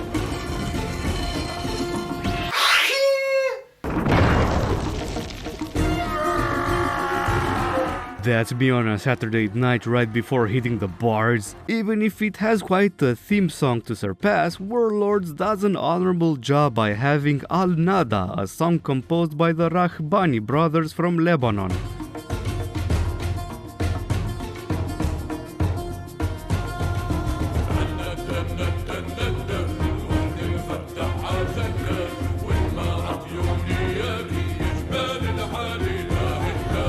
I bet that the fact that Leila Johnson, Soren's wife, is of Lebanese origin played a role in this choice. That's the most investigative part of this video, by the way, so don't get your hopes up, okay? Quite the mood change, but the song's very fitting with the expansion itself, since warfare is one of its main focus points. Jesus Christ, this dude swinging his humongous swords with one arm while sitting, holy shit! Moving on from this distraction, Beyond the Swords intro movie is not as punchy, unfortunately. We've got more or less some snippets of American history with a cameo of some espionage that is a big part of this expansion, and that's about it. Boring. The theme song goes on for a bleak orchestra that's more or less setting the tone for the concept of humanity pushing itself towards war and destruction. I get that it tries to tie in with the first two theme songs and create a little story arc in of itself, but as cool as that is and the song's vibe works towards it,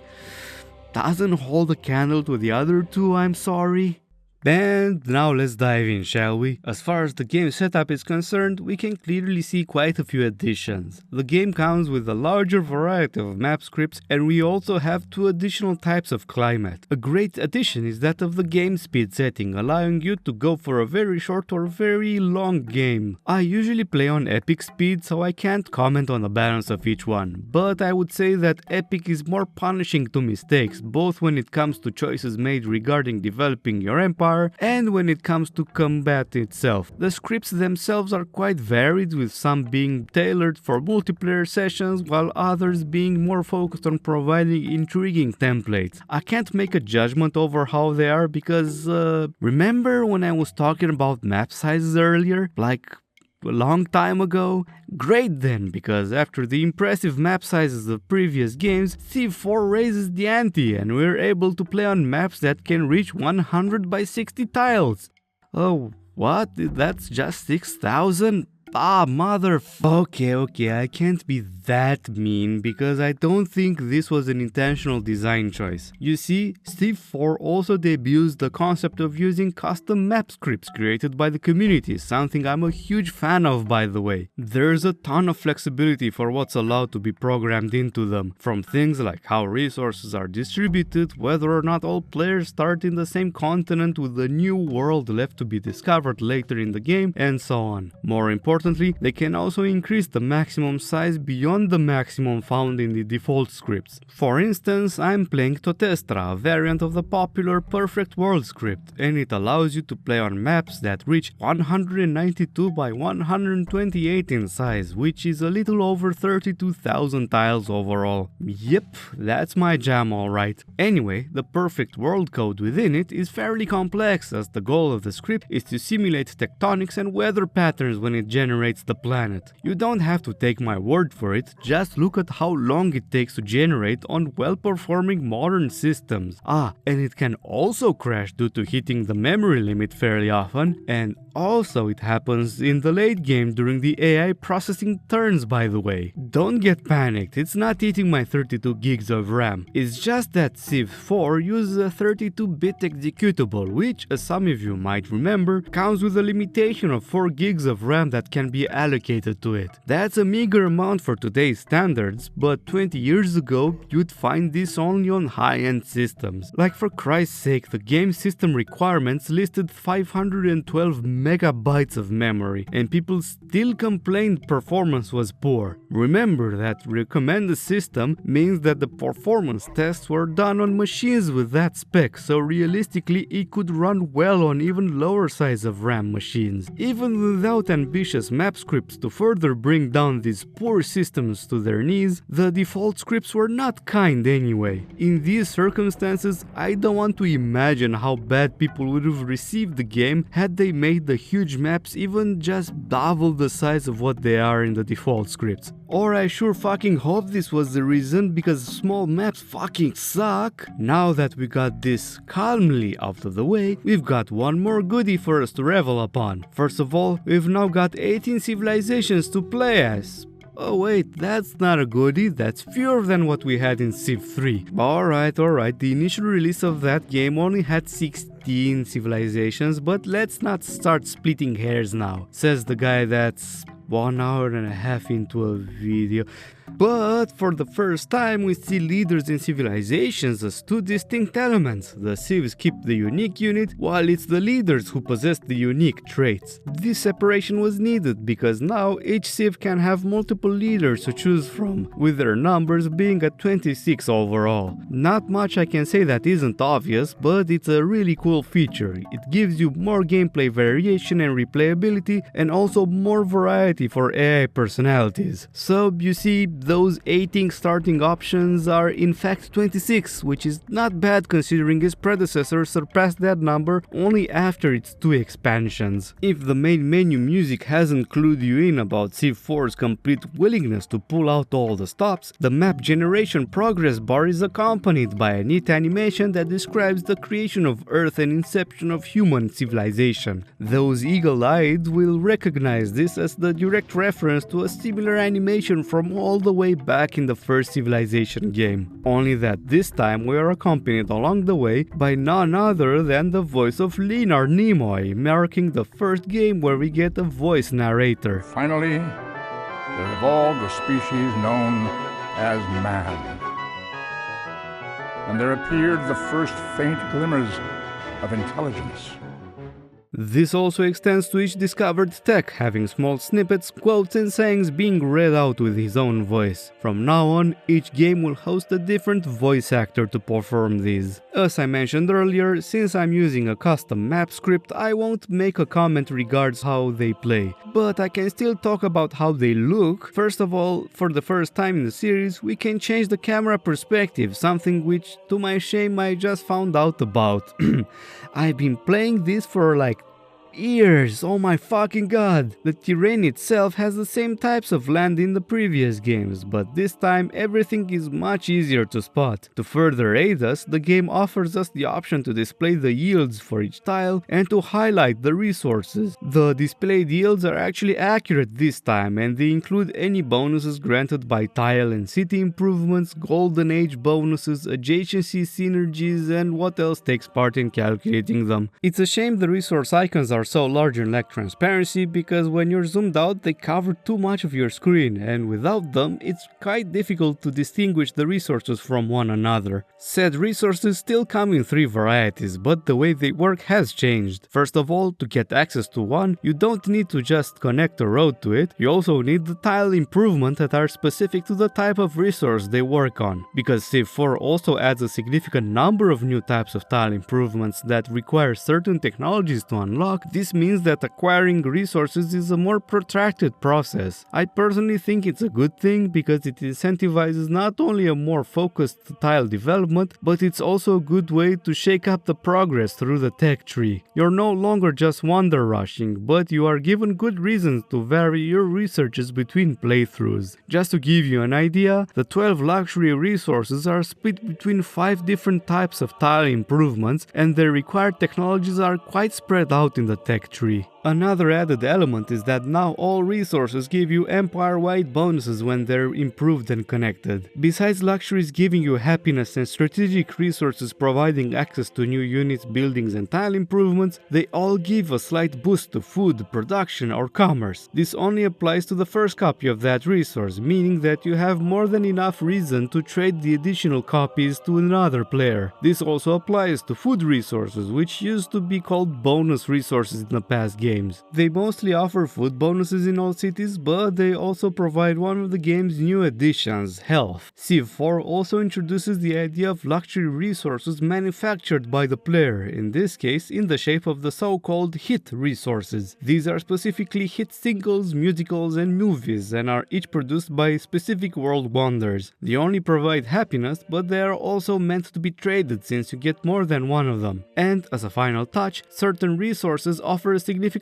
boost to production speed to specific wonders, so yet another aspect that can influence your development decisions. Health is Civ 4's method of limiting city growth, since now there are no population caps to contend with. In short, having a positive health rating allows the city to grow, while going into the negatives comes with increased food consumption to the point where your city stagnates or worse. As mentioned earlier, food resources provide health and so do certain tile improvements, while unhealthiness is provided by population size and certain buildings. More interestingly, a city's positioning also contributes to this. Building on a tile that has fresh water from a river provides a considerable health bonus, with forests providing another slight boost to it. In the other direction, jungles and floodplains, as in desert tiles crossed by a river, provide a small decrease to health. It should be noted that values provided by forests, jungles and floodplains are rounded down, meaning that you need multiple tiles of the same type to be worked by the city at the same time to see their impact on the city screen. It also means you have a choice to make in regards to whether or not to chop down forests around the city, since maybe the growth of yield you're aiming for will be offset by the city's health going into the negatives. This mechanism is an excellent way to tackle the awkward city growth management mechanics of the past games. Not being hard capped means that if you play your cards right, you might be able to grow extremely large cities early on, way before the industrial era. While it was cute seeing your cities booming once you were able to build railroads and hospitals, since it kinda paralleled how things were happening in the Western world, it made for some rotten gameplay. In case I'm not clear enough for the people in the back, we officially have the possibility of realistically building tall, not just wide. You can now celebrate tall builders. I never tried going for them, but having the option is rather nice. Another worthwhile change is how unhappiness is handled. Instead of completely locking your city's growth and production the moment a city's happiness becomes negative, now it's only the unhappy citizens that are refusing to work, thus only slightly decreasing growth because they're still consuming food while screwing around. I'm a fan of this approach because it was so fucking annoying to babysit each city and be harassed by yet another pop-up. I get that babysitting your empire is kinda the point of the game, but the amount of micromanagement required to ensure you're not wasting one turn each time your city grows by one population over the edge was not a joy to handle. As far as the city menu goes, it's further streamlined. Even if it works kind of awkwardly on 4014p resolution, everything is quite easy to access and understand. You get detailed information about your sources of income, your production costs, bonuses from resources, the religion of your cities. Yes, we've got religion in Civ 4, hallelujah, or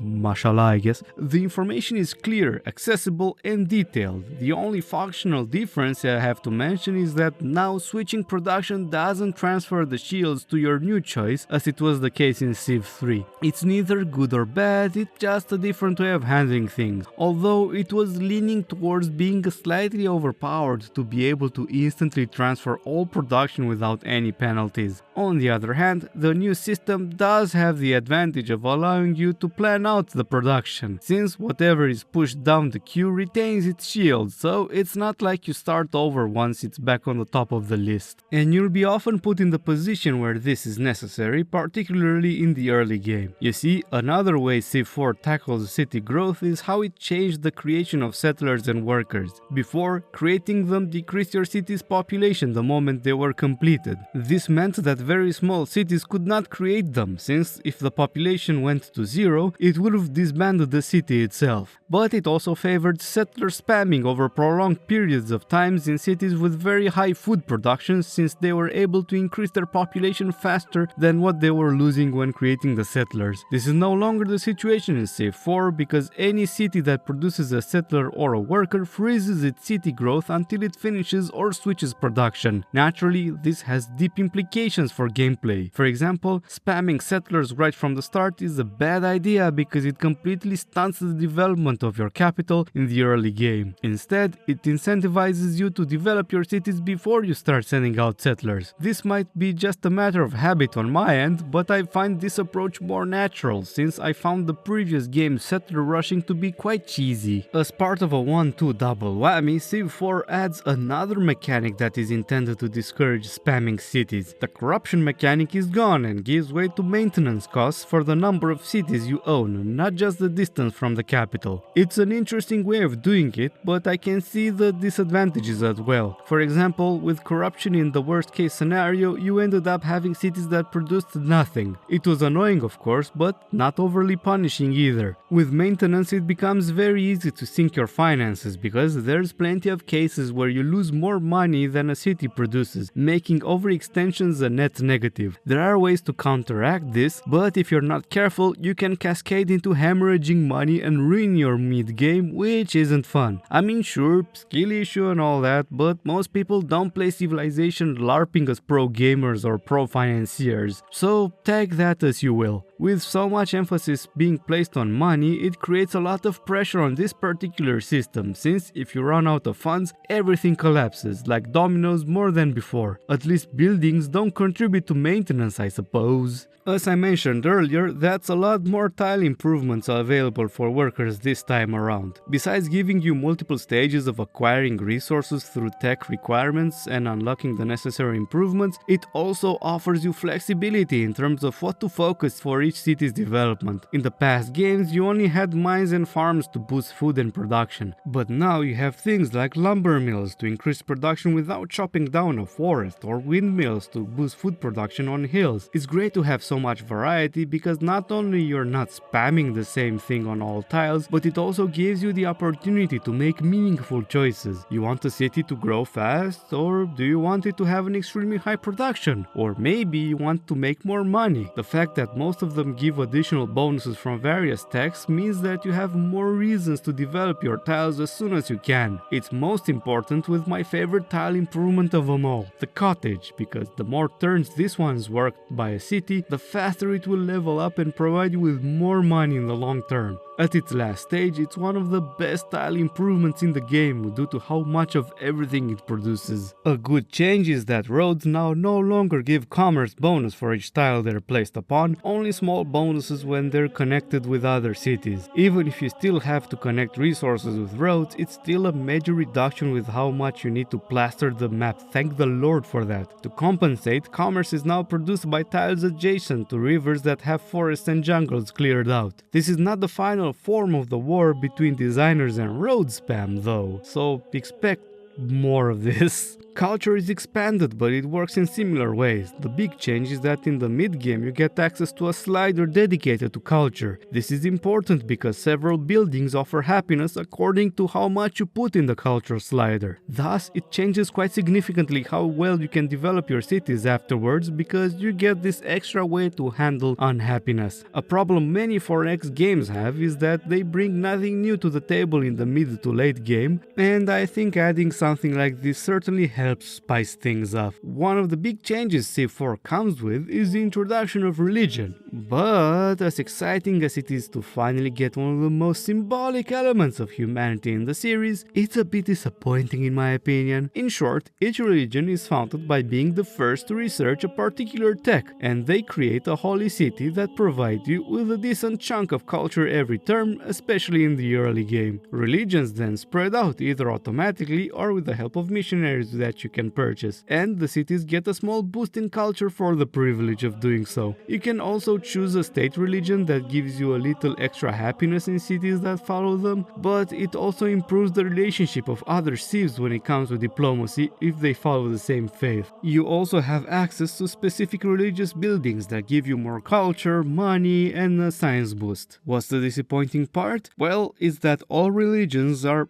absolutely the same. All the benefits I mentioned are identical between each and every one of them. It makes for a boring feature that matters just a bit, and that's about it. The fact that religions count only as much as the bonuses given by the special buildings and has little to no personality for the cults involved is a really big missed opportunity as far as I'm concerned. A more fleshed out feature is everything regarding the overhaul of the government's mechanic, which is now replaced by civics, which you can tailor to your liking. Split between 5 categories, you have access to various policies that can radically change how you're doing things. The best thing about them is that it's not only a significantly more flexible system compared to the rigid systems of the government, but that bonuses they provide are also more interesting, touching upon multiple features of the game that were not influenced by the old system. Access to civics is gained exclusively by technology research, making for an additional element that spices up the later parts of the game, since some of the stuff they give access to is pretty powerful. Your choices also matter on the diplomatic setting, with other leaders having improved relations of you when you share the same choices. And additionally, each leader is associated with a favorite civic, which gives you an even bigger boost if you adopt it. And the best part is that anarchies now have a fixed duration that is communicated in advance according to how many policies you want to change at the same time. Thank goodness the random duration of anarchies was really bullshit in Civ 3, let's be honest. Piling on what's already an impressive series of changes, the leaders from Civ 3 has been expanded into great people. Besides having a scientist, now there are great artists, engineers, merchants, and prophets, with a general missing in action this time around. They can do things such as triggering a golden age, which is shorter but just as powerful as it was in Civ 3. They can go to a city and become a super specialist, or they can help progress scientific research. As a small side note, this is the only way you can trigger a golden age in Civ 4, since the unique units no longer trigger it if they win a fight. But on the upside, they can happen as many times as you possibly can in each game. Some of the great people have the ability to construct a special type of building, while others have unique actions that are specific to their type. The main way to have great people is with the help of the so-called great people points that are generated within your cities, created with the help of specialists or buildings. It should be noted that while the great people tracker is unique for all the great people, the points correspond with the type where they generate them. For example, if you have specialists and wonders that generate scientist and artist points, the odds of generating one is proportional with the amount of points each contributed to the tracker. Because of this, their generation is something that is measurable and anticipated, since the only randomness factor comes with their type, but you still have a degree of control over it. Overall, it's a great evolution of the system, not only because it offers so much more in terms of variety and benefits, but it also rewards multiple approaches when it comes to developing your empire. And the best of all, even the great engineer with his hurry production special ability can't complete a wonder in a single turn like you could in the last game. And now we go into combat, and holy moly, it was improved. For starters, all units now have a single strength attribute instead of 2 separate values for attack and defense. This is countered by the fact that a significant number of units have numerous bonuses, usually a percentage buff when fighting certain types of units or in certain circumstances. This makes for a sort of rock, paper, scissors design, which isn't a bad way of handling a single stat determining the power of a unit. The HP system is overhauled and is no longer influenced by a unit's veterancy, and the damage a unit can take in combat is calculated according to the difference in strength between the two every time each one takes damage. The leveling up system received its own retouch, replacing the HP upgrades in Civ 3 and the frankly ridiculous 50% boost in stats found in the first 2 Civs. We now have access to one of the 3 promotion choices out of a whole plethora of bonuses a unit can earn. Later upgrades are only available if you picked certain bonuses earlier on, since the whole promotion system is designed as an ability tree. Many of them are percentage bonuses to certain combat scenarios, but but there are some that change how a unit can be used significantly. For example, you can pick Amphibious and deny the penalty for attacking across a river or while disembarking a ship. Or you can take Medic and heal all units from the same tile in each turn. This entire complex system exists to support a robust combat system that, thank God, actually displays information relevant before each fight. You can now see the strength each unit has with all its bonuses and penalties taken into consideration, so there's no more guessing on your end. And best of all, units need a specific promotion to be able to use an enemy's road system fucking finally. And I'm not even over yet because I can't stress enough how important this is. Borders finally matter. Yes, my friends, you have a city's borders on a tile, nobody can go in there without either open borders agreements or by declaring war. No more shitty ambushes, the nightmare is over, I can finally rest easy. And even if you have open borders agreement, the moment an enemy declares war on you, their units move outside of the border. Incredible. No more ambushes, no more sneak attacks on your cities. Holy shit, this was so difficult, wasn't it, huh? And that's just one of the big changes brought in diplomacy. The negotiation menu is mostly the same, but it's more restrictive with the kinds of item you can trade. So some of the wild exchanges you were pulling off in Civ 3 won't happen anymore. What I like is that things that are non-negotiable are marked in red and impossible to access. And the omniscient advisor that described the likeliness of your propositions going through is also no longer present. The advisor ensured you assumed absolutely no risks when negotiating, despite there being a mechanic that punished you if your offer got rejected too much by the AI leaders. So, despite being clearly limited out of trying to get impossible deals, you are pushed more towards making your own judgments when you are offering a trade. Also, thank God we can finally see a detailed list of things that improve and damage another leader's opinion of you. Now there's a lot less guessing.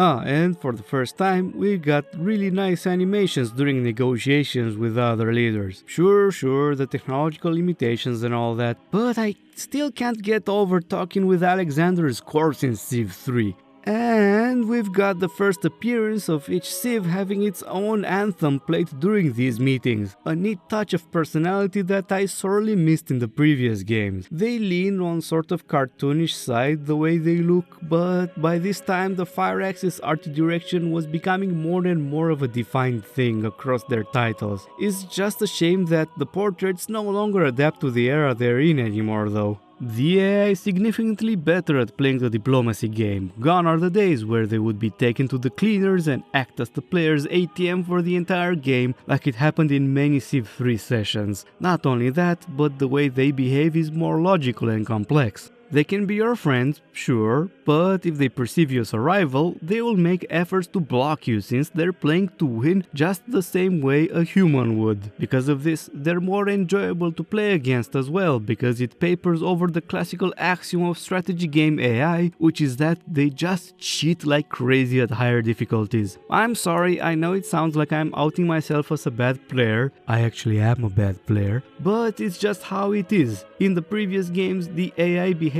more simplistically, so their inflated stats were much more in your face. Now they don't just bomb rush you with armies that would be impossible for you to build as fast as they could, but they scheme and serve their own self-interest instead of jumping like hungry dogs whenever you want to offer them something in the trade menu. In other good news, I have to add that espionage is back on the map, physically I mean. The feature's banishment inside the menu has ended and spies can once again roam on the map in search of their missions. There's not much more to add here, they work more or less the same as in Civ 2, but no nukes.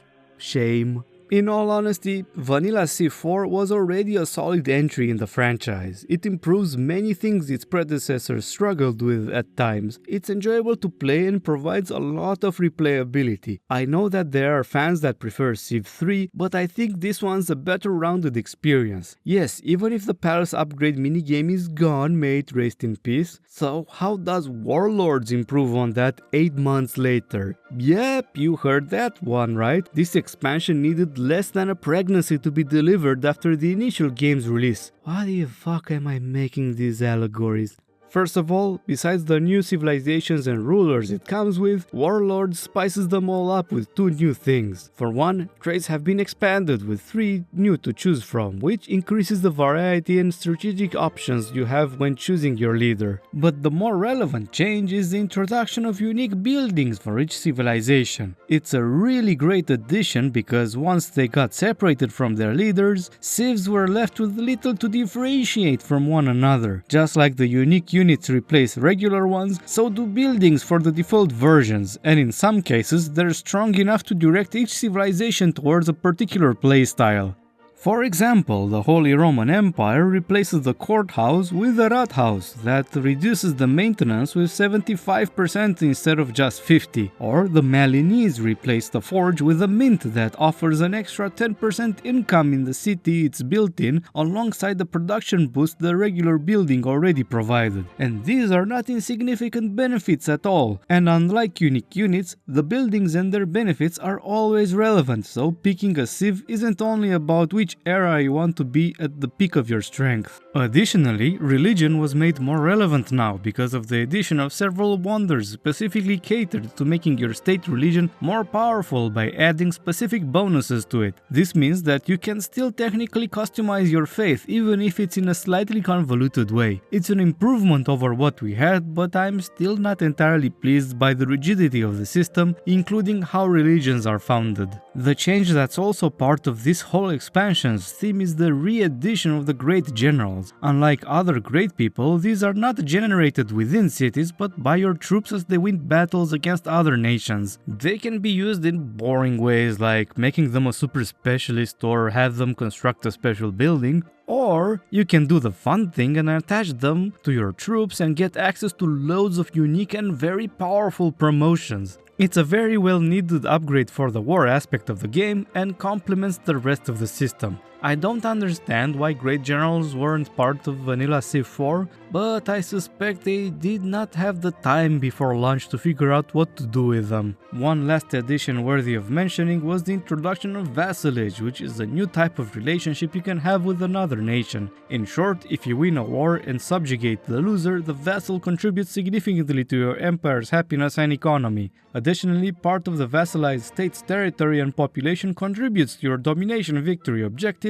are forced to copy your own foreign policy, and will vote for you in all elections. In other words, this is a way to get control of more cities without having to pay the penalty in maintenance and happiness. That's about it for the features of Warlords. It doesn't seem very impressive, but for an 8-month wait, these are good changes that enrich the gameplay. Pretty cool stuff, but if you believe I'm not giving it a fair shake and I'm not very excited, well, it's simply because what came after does significantly more. I'm talking of course about Beyond the Sword, the last expansion of Civ 4. While discussing it, just try to remember that this came out less than 2 years after the initial release.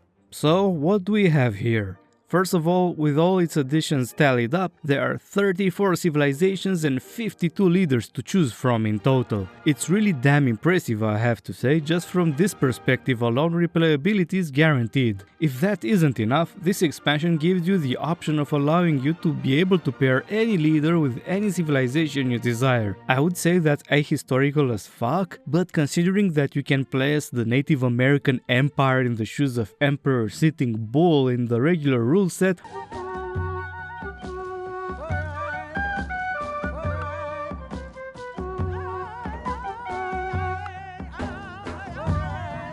or that the Holy Roman Empire and Germany can be on the map at the same time, I'll just stick to saying that it sounds fun as hell. The first change that's gonna be obvious is the addition of random events. They are quite varied, ranging from natural disasters to news about discoveries of particularly rich vein of minerals or random diplomatic incidents, to name just a few examples. Some of them even give you the opportunity to make a choice and potentially get different results, but the availability of these options hang on all sorts of criteria specific to each event, such as having researched a specific tech, having enough money, or having enacted a specific civic. Even if the first Civ did have this mechanic, the way they're designed this time around resemble Paradox's grand strategy games. More so, from time to time, quests may be given to all players in which they are required to perform certain actions in exchange for a reward. Since they all compete for the same unspecified prize, it gives yet another thing to keep an eye on during the game. A very welcome addition as far as I'm concerned, since it adds yet another layer to the storytelling aspect of the game. Another thing that's obvious right from the start is the additional slider that's dedicated to espionage. That's because the system was given significantly more depth than it previously had. For starters, espionage is now a quantifiable resource that you gain every turn from various buildings and specialists, and then split up against each player you have encountered. These points give you access to so-called passive missions, such as the ability to see the technology they're currently researching, and are important tools to have against the AI. These points can also be used by the spies you send out in various missions on the field that can be pretty diabolical once you get to know what you're doing. And if you remember from an eternity ago, I don't usually use espionage, so I definitely don't know what the hell am I doing. And of course we also have the Great Spy too, taking the total list to 7 great people. There's a whole bunch of math behind how much espionage you require to get the passive bonuses and to be able to perform missions, but regardless, it's a terrific addition to the game. It combines the activity of sending out actual spies in the field with the benefits of having things done from within a menu, but it's a vastly superior implementation compared to both the approaches that were taken in Civ 2 and 3. One of the game's big changes is the introduction of the corporation mechanic. In short, they are entities you can create with the help of a great person and can be expanded with the help of executives who act like missionaries for religions. Now that I think about it. Anyway, their idea is that they consume resources and give you several benefits in exchange, both varying across the game's 7 corporations. These are extremely powerful late-game entities which can yield you an abundance of fruitful returns if you plan them out accordingly. Not only they are an excellent way to spice up the late game, but it revitalizes trade deals. You can simply buy the consumed resources from other players if they're not within your border, for example, and what's more important is that the AI with their own corporations know it as well. You're not forced from keeping your corporations solely within your borders either, because you can choose to spread them out elsewhere and draw more money in your coffers. Last but not least, Beyond the Sword throws another bone to religions. Not only that there are several more wonders that are religion focused, but the Apostolic Palace can become the key to diplomatic victory. That's because this wonder acts like the UN, but with the twist that it's much earlier built and includes as members only civs that have the builder's state religion in their cities. If all civs end up being members, then the diplomatic victory vote can commence, working absolutely identical with the vote made in the United Nations. It might not seem all that much, but rest assured that these 3 changes have a colossal impact over the game. As I said, the initial release was a pretty solid game already, but Beyond the Sword manages the feat of fleshing out the least developed features to the point where the end result is a complex and well-rounded 4X masterpiece. This is by far the most complete game up to this point in the series. And on a personal note, I did not feel like I was playing an ancient decrepit relic like I worried I might when I set out to play the entire series. I played a lot of Civ 5, but you know what? Let's see what's up with this one. Released in 2010, Civ 5 was designed by former modder John Schaefer, who once again proved that the modder to game designer pipeline is a respectable way of going about things. Also respectable is how I'm going to approach it. As much as I'm tempted to do the same thing as I did with Civ 4 and give my thoughts about the vanilla version and then talk about the expansions, I'm going to refrain from that. It's the 30th of January when I'm writing this, and if I want to actually release the video in time, sacrifices will have to be made. Plus, I'll spare you from a lot of bitching and moaning about how bare bones vanilla Civ 5 was, as it would deserve thoroughly. Thus, I'll be talking about the complete package, which includes the 2012 expansion Gods and Kings, alongside the 2013 Brave New World, at least after I'll do a short presentation of the features each expansion's brought. Before I go on about it, intros and main menu themes of course. You thought I was gonna forget you guys? Come on, you know me already. Vanilla's intro movie is almost as bland as the rest of the game was. Looks like I can't help myself, so I have to mention how lackluster it is. Sorry, them's the rules. Okay, I can't really blame it for having fewer civilizations to choose from, but 19 isn't exactly impressive either. That being said, this game is the first one that sold DLCs with additional civs, so if I'm to take those into account, we end up with 25 civilizations to choose from up until the release of the first big expansion. On paper, it sounds great to have the most options out of all vanilla releases of Civ, but you have to remember that DLCs aren't free. With their listed prices 15 years later, these add up to $15 on top of the full price paid for the game itself back then if you were to buy it at release, and I'm not sure if they weren't more expensive when each of them was released either. I don't want to turn this into a rant about the morality of taking stuff out of the game and then charging people for it, because this was drilled into the collective thinking of the industry a decade ago. No reason to beat a dead horse. Thankfully, companies heard us loud and clear and took action by introducing microtransactions and loot boxes. Oh. But then you get into the game itself and oh boy, do you like religions? Good, because they're gone. Random events? No more. You like espionage? Guessed it? Gone. Corporations? Adios, and this one never gets a return party in the expansions either. Worst part is that the AI and diplomacy became worse because it turned into a denunciation match. Add to the pile the tech tree that offers fewer options and alternative paths to take, a very boring mid and end game, and a general feeling of being railroaded every game, going the same beaten path because there are few options to choose from. Remember when I mentioned all those early game wonders Civ 4 expansions brought to enrich that part of the game? Those are also gone, but they can be brought back by forking more money for a DLC, raising the total cost of this ripped content to a little under $20, as if it didn't have enough reasons to dislike this way of doing things. I am one of those people that bought it, played it, and quickly thought that Civ 4 did it significantly better. Playing vanilla Civ 5 is boring as hell, because there's so little to do besides skipping turns. I mean, you can also shut it down, I suppose. Oh my word, that was cathartic somehow. Where was I? Ah yes, the intro movie. Well, I'm sorry, but it's an old tribe leader telling his son about his visions of the future of their civilization. I can't stand here and act excited about it. Well, at least it ends on a bombastic note, so obviously the main menu theme follows suit, right? Well, we can't have that, but how about one of the weakest of the series instead?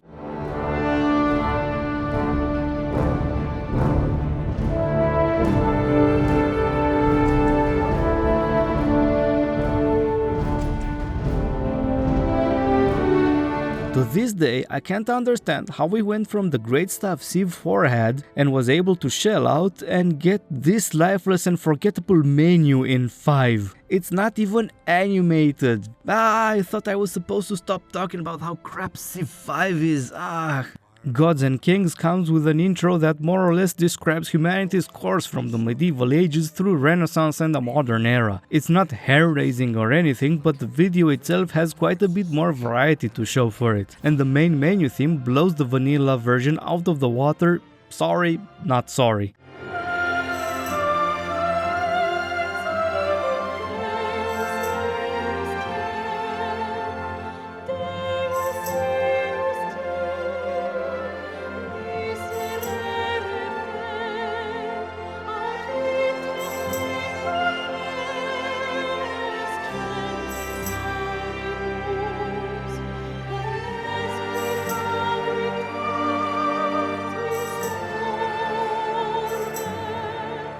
Then finally we have Brave New World coming with what's actually a really cool intro movie. It's more or less a continuation from where Gods and Kings left off, but it has more meat to it. I don't know how else to describe it. I wish I could say the same about the main menu theme, but with all the orchestra and choirs going into it, it's just uninspiring.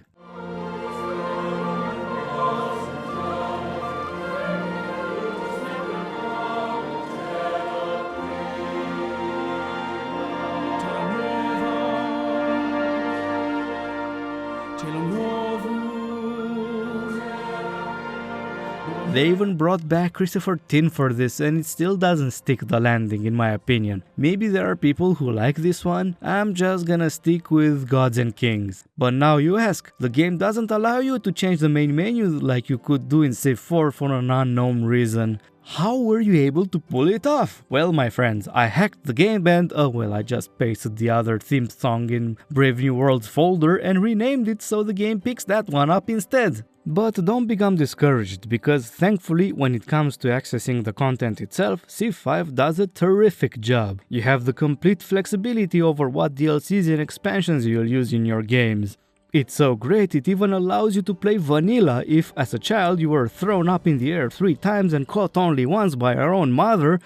Fine, I'll try to stop with this. No more navigating into other folders looking for the executable, no more multiple installations, now everything can be checked in the main menu, easy and convenient. Even better, you have a dedicated section for mods. Since the game came with Steamworks integration, you can go to the workshop from this menu, browse to see what you like and activate whatever you feel like your game needs for your sessions. It's pretty obvious that John Schaefer was a modder himself, because this is exactly what a modder would want from a menu like this. You can still do the deed with your hands, so to speak. And at least some years ago it was the way to avoid the finicky Steam Workshop behavior, but it's still great to have this option anyway. The only sad thing is that you have to go every time in this menu and activate them, meaning it takes slightly longer to create a game.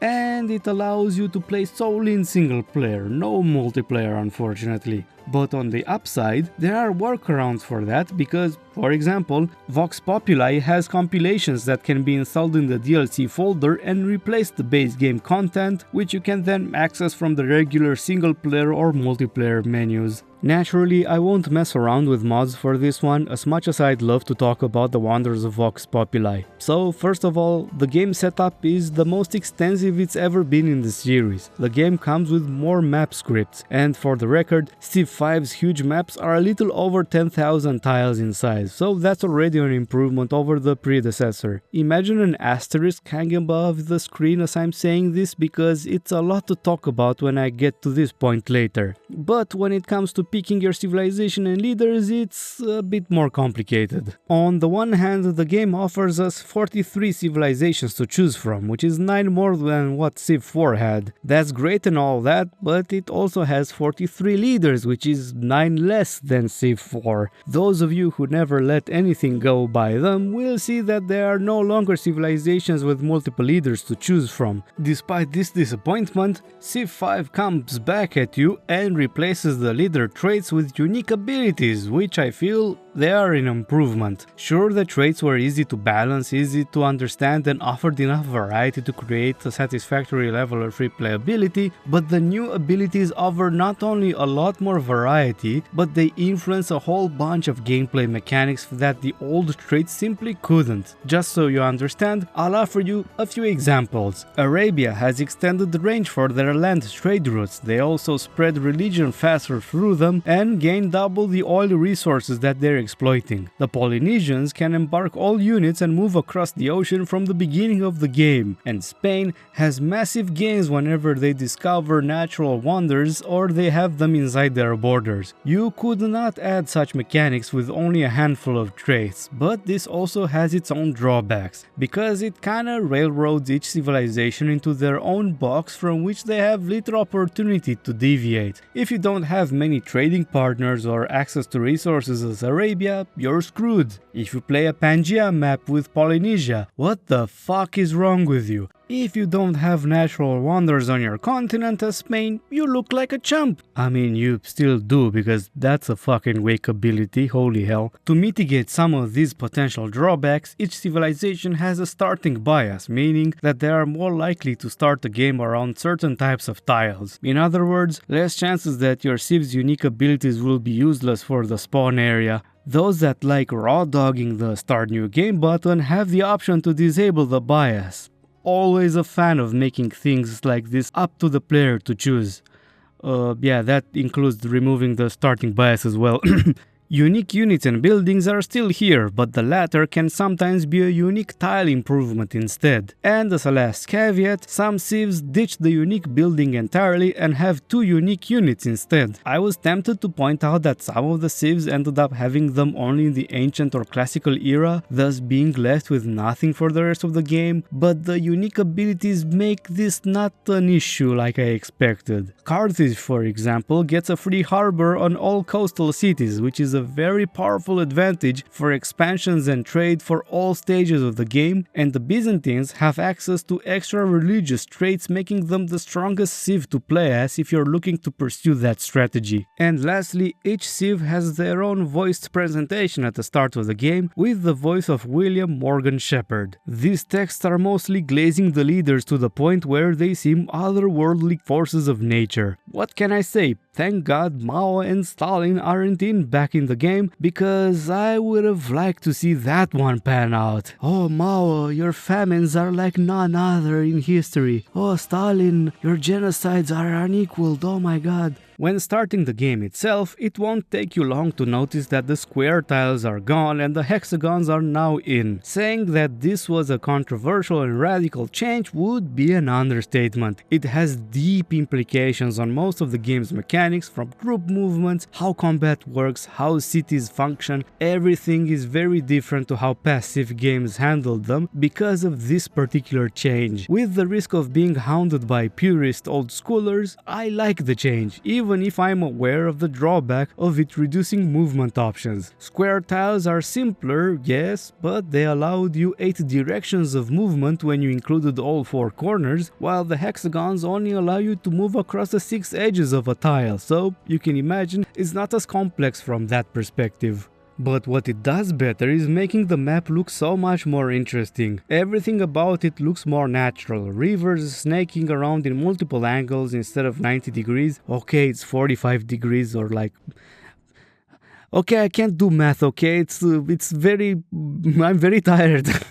Coasts look more interesting as well, and the list can go on. There's a lot more improvement that have bigger impact over gameplay, of course, and for starters, Civ 5 introduces the concept of natural wonders. These are special landmarks which give happiness and other bonuses upon discovery, alongside big yields if they are within a city's border and being worked on. So if you thought you didn't have that many reasons to scout aggressively in the early game, think again, because these landmarks are extremely useful to gain control of as soon as you can. Resources are grouped in the same way as before, but there are differences to note. Food resources are back to being called bonus because stone is among them, and it would have been impolite to pretend they aren't, I suppose. More so, since city health is no longer a thing, the bonuses given by city buildings for working these resources are limited to extra food or production. Strategic resources are much more important to grab because now they are a quantifiable resource which you consume when you build stuff that uses them. In other words, having just one source of iron won't supply the needs of an infinite wave of swordsmen, so you need to get as many iron mines as you can. Because of this, they also take a bigger part in trade negotiations with other players because its scarcity is much more prevalent than it was in the past Civ games. I think this one in particular is a great addition since it encourages you to make decisions over how you're going to use them instead of just plopping a mine over a source of coal and be done with it. Once you build your first cities, many more differences are obvious, starting with the interface. It's been much more streamlined, to the chagrin of those that accuse it of being designed for consoles. I'm not sure of that personally, because I don't think it's very convenient to navigate this list of units and buildings that sits across the entire height of the screen, for example. It's got quite a few quality of life features that make life a lot easier even on PC. For example, the yield icons are much more clear than in Civ 4, with distinct pastel colors that separate each of them from one another. At a quick glance, you are fully capable of understanding how much of each yield you produce in every tile. More so, the icons showing the resource on the map are less intrusive, but are still just as intuitive as the yields. The only thing I don't like is that when hovering over a tile, you have no indication as to what the potential extra gains there could be from improvements, policies, or city buildings. So unless you know all effects by heart, you can't plan around that much.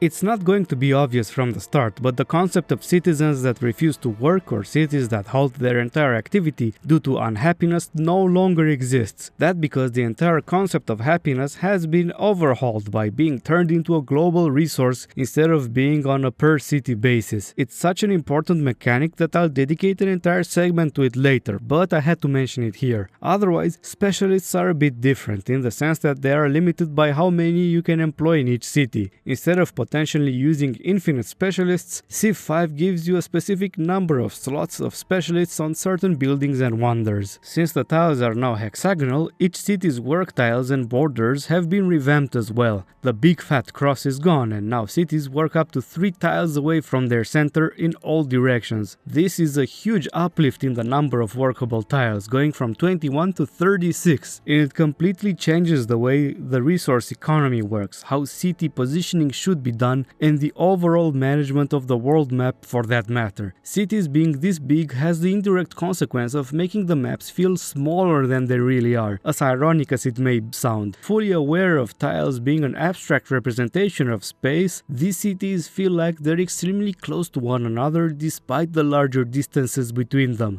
Passive games restrict the distance between cities to just 2 tiles, while 5 puts that limit at 4, meaning that despite the game's maps being bigger than in the last game, you effectively have less room to settle as everything feels cramped. Another proof that the game is discouraging players from spamming cities is how the economy works. First of all, the whole slider business that we've had from the start of the series is now gone the way of the dodo bird. Remember corruption too? Well, that's also gone. Naturally, this means that gold had to have a different way of being siphoned away from our pockets, and boy did they find a way for that one. Everything you build and every unit you train costs maintenance. Most of them cost just 1, but some buildings can even cost 5 gold per turn for the privilege. Units are even worse because just look at this graph. Are you confused? Well, without this data pulled from one of the game's DLL files, nobody would have had any idea how the system works because the game makes little to no effort in explaining this complicated mathematical formula. But in short, your army eats up a lot of your money. These two put together makes creating new cities not a very feasible thing to do since they need a lot of sources of income to compensate for the cost of building maintenance. Well, at least roads can be spammed and they bring money in, right? Well, not if you remember that each piece of road costs 1 gold to maintain. Well, that's one way to put an end to the ridiculous road spam of the old days. But in fairness, roads do bring in money once you connect cities to your capital, so you still have a reason to build them even if resources don't require direct road connections to be connected anymore.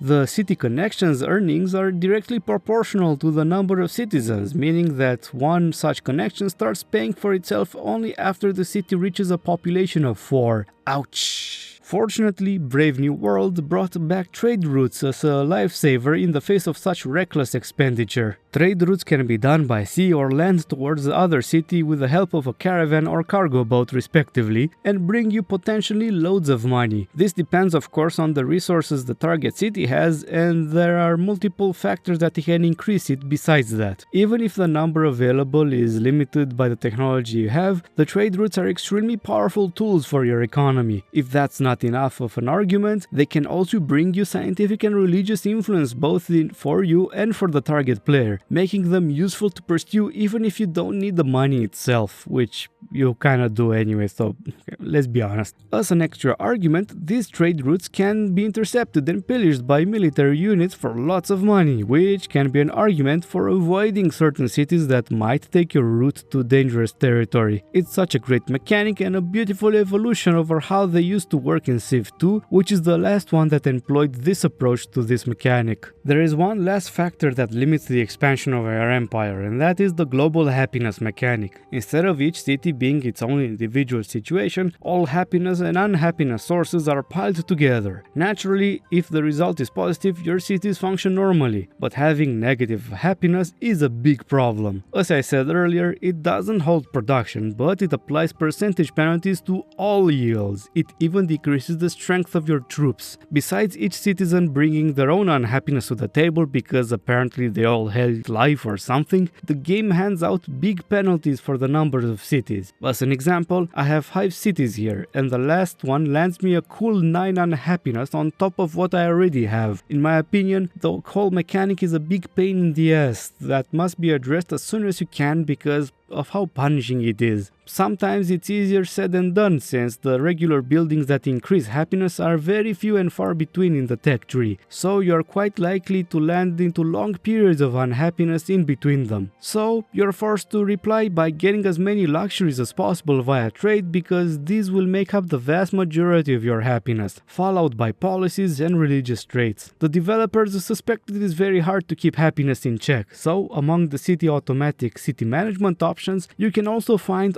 avoid growth, which is, pretty telling. To put a slightly positive spin on this, there are no penalties for distance to the capital, so when you discover astronomy and you can cross the oceans, you are free to colonize even the most remote parts of the planet without worries on this end. It's a bit awkward to have this mechanic because at the same time Civ 5's changed the golden ages by tying it to happiness. You have a golden age progress counter that fills up with the leftover happiness you have at the end of each turn. It's an improvement over needing great people to trigger them, especially since they are a great deal more useful in this game. It's predictable and their length can be increased from the base 10 turns with various wonders and policies. In case everything I mentioned already didn't spell it out for you, let me say it now. Civ 5 is the most favored game in the series by far. You can still play wide of course, but the obstacles I mentioned until now are not even the end of disadvantages one has by creating too many cities. The game is so confident in the viability of tall builds that they even created the nation of Venice, whose entire shtick is that they can never create any other cities besides their capital.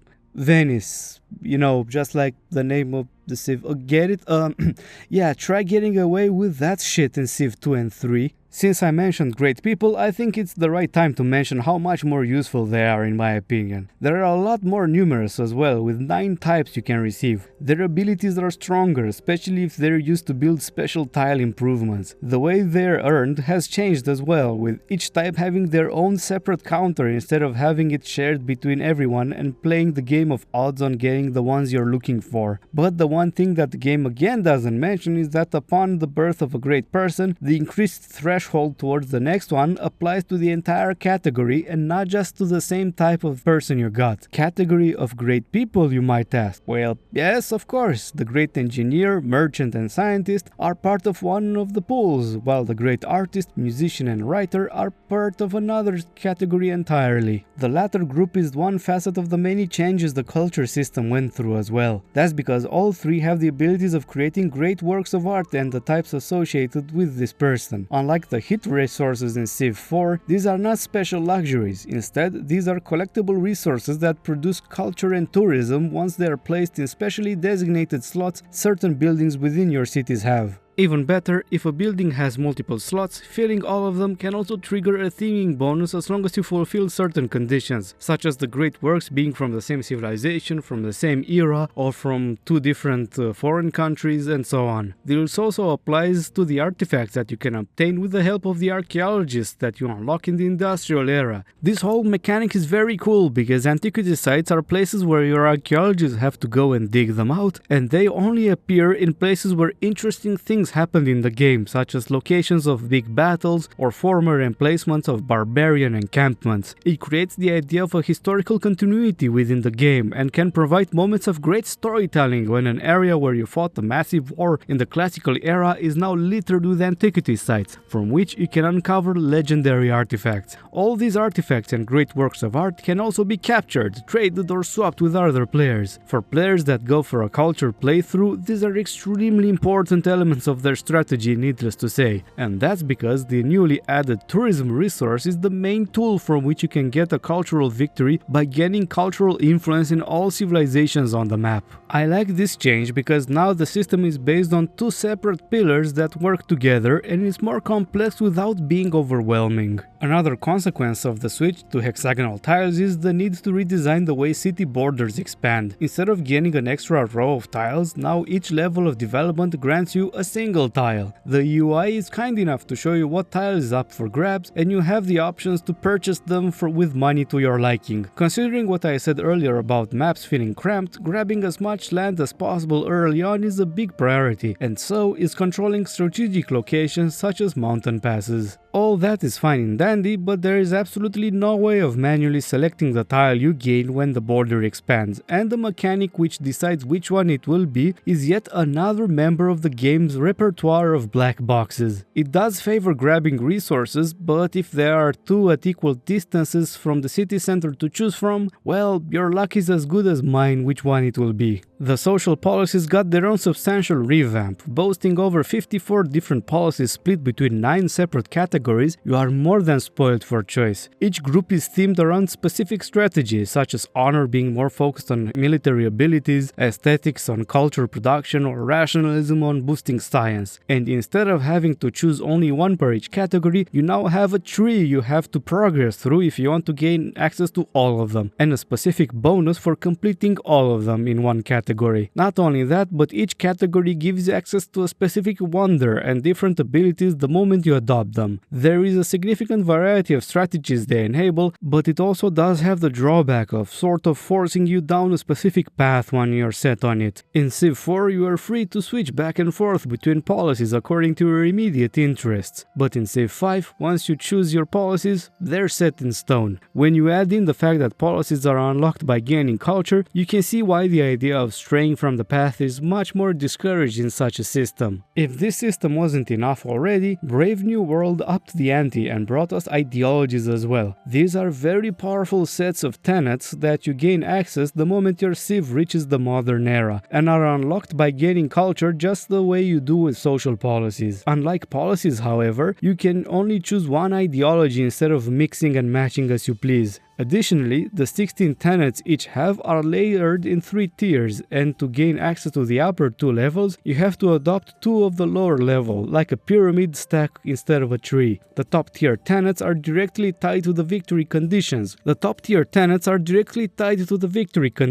With one helping with the construction of a spaceship part as part of the science victory, large tourism boosts for the cultural victory, or by helping your conquering ways for the domination victory. But a significant component of the ideologies is the rivalry between them and the impact it has on diplomacy. Tied heavily with tourism, having a different ideology than your neighbors can result in tensions and happiness issues, not only because other leaders will have a lower opinion than if you are on the same boat, but because your own population will react to the ideological pressure exerted by other nations through their tourism. If a civ with a different ideology is influential in your country, your citizens will become less and less happy about this. They either drop your empire's happiness to the point where your economy is in the drain, they create rebel troops, or downright betray you and have your cities abandon your cause to join another player of the desired ideology. If you end up in such a situation, one of the ways out is to switch ideologies and lose all the achieved tenets in the process. And it's going to be one you're often going to be, because if the AI goes hard on tourism and his first one ideology, it's basically suicide to go for something else, since it sends your happiness down the drain if you go against him. Which leads us to diplomacy. What can I say? There's been quite a few tweaks on how civs interact with one another, starting with these nicely fully animated models that actually talk like human beings, not just mumbled nonsense. They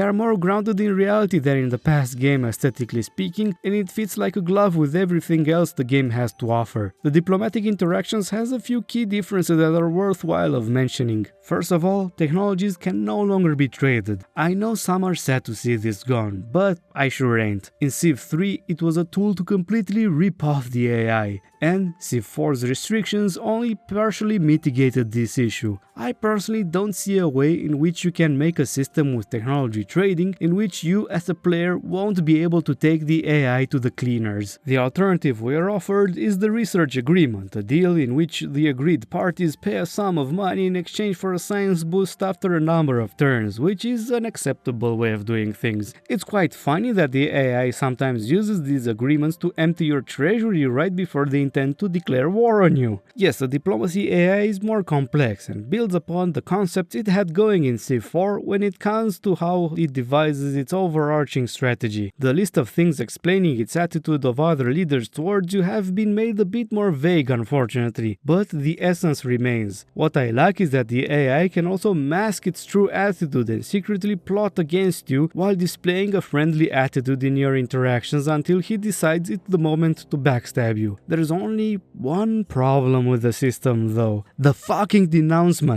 Oh my fucking god, I get it. You're hating the other guys. Please stop. I don't want to hear it. Yeah, you're telling someone they're a nasty piece of work and in consequence, all your friends and all their friends start a chained denouncement reaction party from which you almost never exit. Just wonderful. This one single thing undoes the rest of the good work put in making the AI behave naturally, and it's such a damn shame it happens. I would be astonished if there is any Civ 5 game in history that went all the way to the end of the game without the AI denouncing at least one other player. They can't help themselves, these damn children. But there is a big addition that sweetens the deal, which is the introduction of city-states. These are additional factions that don't compete with players but represent a whole deal of opportunities. They have cities, troops, they improve their tiles and gain access to resources as their technology advances. But this isn't why they're important. All 72 of them, yes there are that many, are split between 5 categories: cultured, maritime, mercantile, militaristic and religious. This determines the kind of bonus you receive both when you meet them but also if you are in good relations with them. Despite the appearances, the things they offer are very powerful, especially if you end up in the graces of several city-states. The things I mentioned regarding happiness are partially mitigated by becoming allied with city-states, especially the mercantile ones, since you not only get the happiness bonus but also get access to one of their special luxuries which are unique to them. You gain influence with them through several means, such as performing quests, helping them fight enemies around their border, pledging to protect them and actually keeping your word, or by gifting them troops and money. Naturally, you're not the only one trying to become their friends, as other civilizations will also try to reap the benefits of having city-states on their side, even if it can create diplomatic tensions with other players. It's an excellent addition since it gives a ton more flavor to each match, and also significantly different strategies depending on who is spawned close to your territories and who your big rivals are, since some civs specifically targets city-states. In case it wasn't obvious enough, they're also important for the diplomatic victory, since having them as allies boosts your voting power in the Congress. Espionage continues its back and forth between using spies as units you can move on the map or having separate menu in which you operate them in. You guessed it, Civ 5 sent the spies to pushing pencils yet again and even knocks out the concept of a great spy. But the way the system works is overly less complex than 4, for better and worse. In short, after reaching the Renaissance era, all civs get access to one spy and an additional one for each successive era that they enter. These spies can be sent in various missions, both home for counter-espionage but also in other civs cities or city-states, from where they can do things like stealing technology, monitoring the activity of the AI, including revealing their plans to invade or backstab other players, or in the case of city-states to rig elections and increase your influence over other players. Not a great deal of options as you can see, but they do have their uses. Alternatively, you can send your spies in the role of a diplomat, where they will be mainly used as part of the mechanics surrounding the World Congress, such as bribes and attempts to influence the votes towards something you desire. A bit thin this entire feature, I'd have to say. Most of the time you're not even touching the espionage menu, because most of what you have to do is to select the spy and choose which city to be assigned to, and everything else occurs automatically. Another facet of the cultural and diplomatic game is the implementation of religion, which has been dramatically changed. Faith has been introduced as a yield that you gain and accumulate until you unlock a pantheon, and then you gather more of it until you gain a great profit with which you can create and later expand your religion. I'm already extremely pleased that religion aren't a consequence of discovering a certain tech, so now the process is much more varied. Some nations have faith generated by default in certain circumstances, others can build a shrine quickly, while others maybe are lucky enough to encounter goody huts or religious city-states that give them faith early on. But what I like most is how religions are designed in this game, by the hands of the players nonetheless. That's because when choosing your pantheon in religious tenets, you have the option to fully customize the bonuses you gain from your new religion, and completely tailor it to whatever strategy you intend to pursue in this game. Some give you specific bonus yields to resources or to specific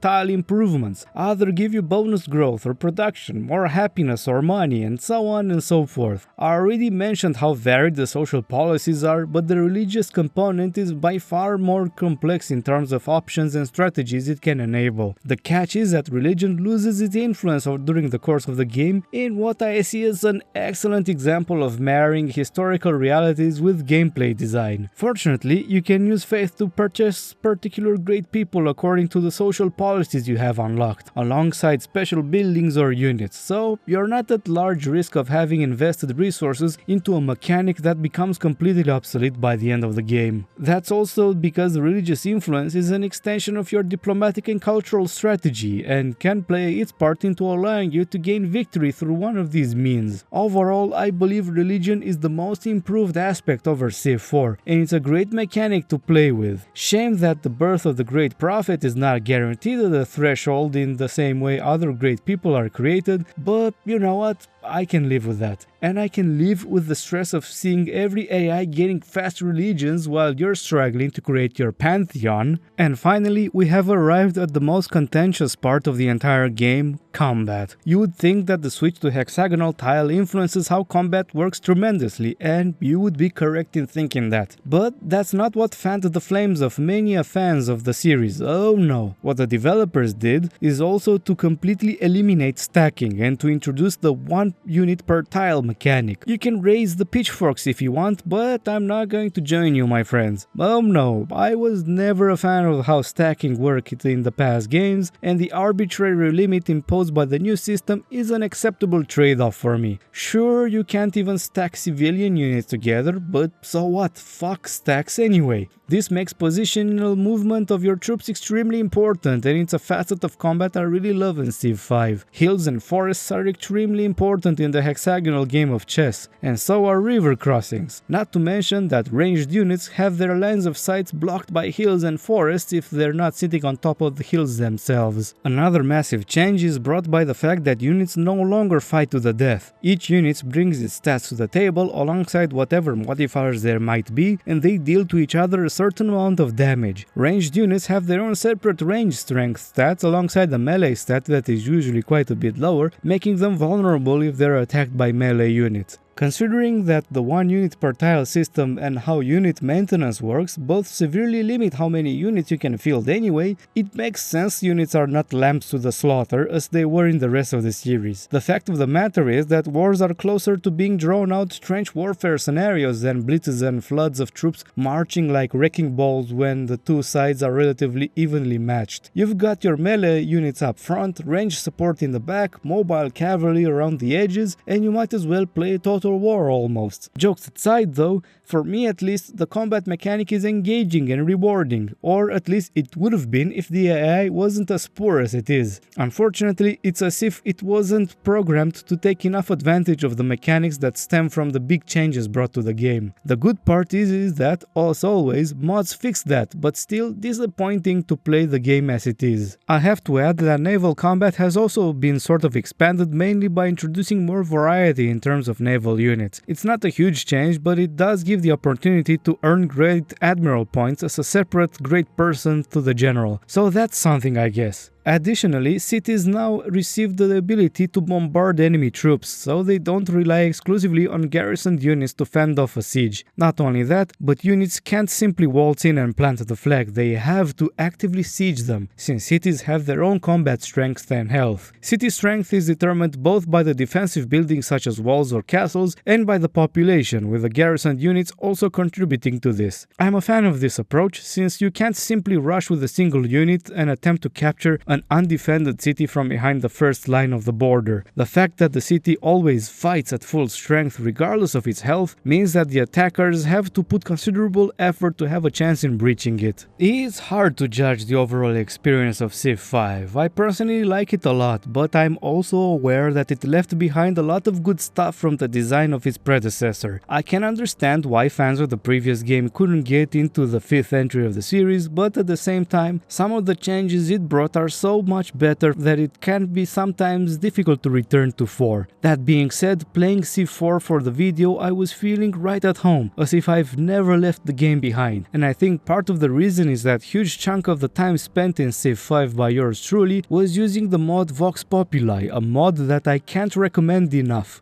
I mentioned it like the 5th time in this video already, so what a surprise, right? With its many changes and additions, it manages the feat of marrying Civ 4 and 5 in ways that are coherent, complex and satisfying to play, and extremely replayable. Without this, I'd certainly have had hundreds of hours fewer spent in Civ 5, because at the end of the day, as good as Gods and King and Brave New World are, Firaxis still was not able to recreate the harmonic magic that was found in Civ 4's design. The community from Civ Fanatics solved that in a way that would make professional game devs envious. Now I'm finally going back into uncharted territory. Despite owning the game on Steam for years after buying it on a sale, I have not touched Civ 6 even once throughout the years like any self-respecting PC gamer. I mentioned it already ages ago, but I'll reiterate my justifications. I was really put off by the game's art style, which I admit is a shallow reason, but it's more and more jarring the more I set my eyes on it. Then I really did not enjoy the idea of districts supplanting city buildings, because I already believed Civ 5's maps were crowded and this would only aggravate the issue. Then add in the first reaction to the initial 2016 release when people were again saying that the game was lacking features, and I saw fewer and fewer reasons to stop playing Vox Populi.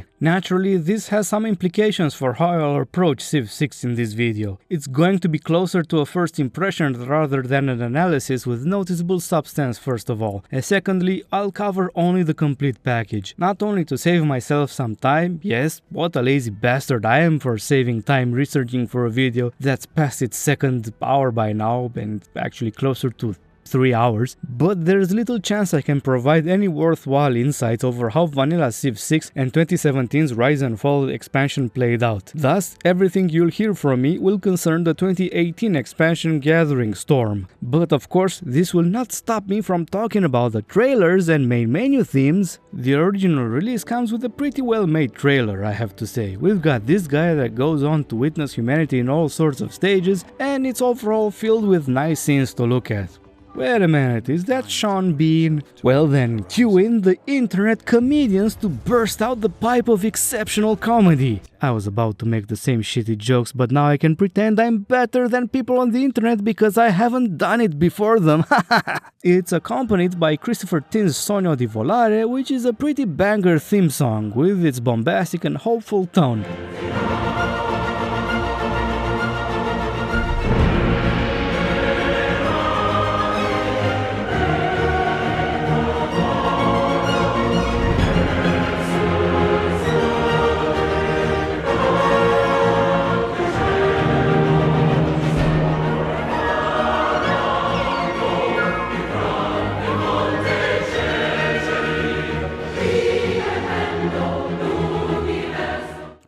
Miles better than the theme of Brave New World. With the risk of sounding boring, Rise and Fall's trailer follows the same beats as the first one. Frankly, even if it's first time I've seen either of them, I bet that in a couple of months you can show them to me and I won't be able to say which one is which, since both of them work equally as good as generic Civ trailers. The main menu theme is also great, so I'm not going to complain. Gathering Storm changes the pace and focuses more on natural disasters as it general theme? Well, guess I don't have to guess what this expansion is focused on. I just feel that the main menu theme starts strong and distinct, but then normalizes into being on the same level as the other two expansions. It's still good, but it would have been nice to have this one keep its somber tone until the end instead of switching to another bombastic orchestra. But it doesn't matter what I think about them because you'll only be able to hear Sogno di Volare in the main menu with the intro and main menu art of Gathering Storm, with no way of choosing anything else. Shame.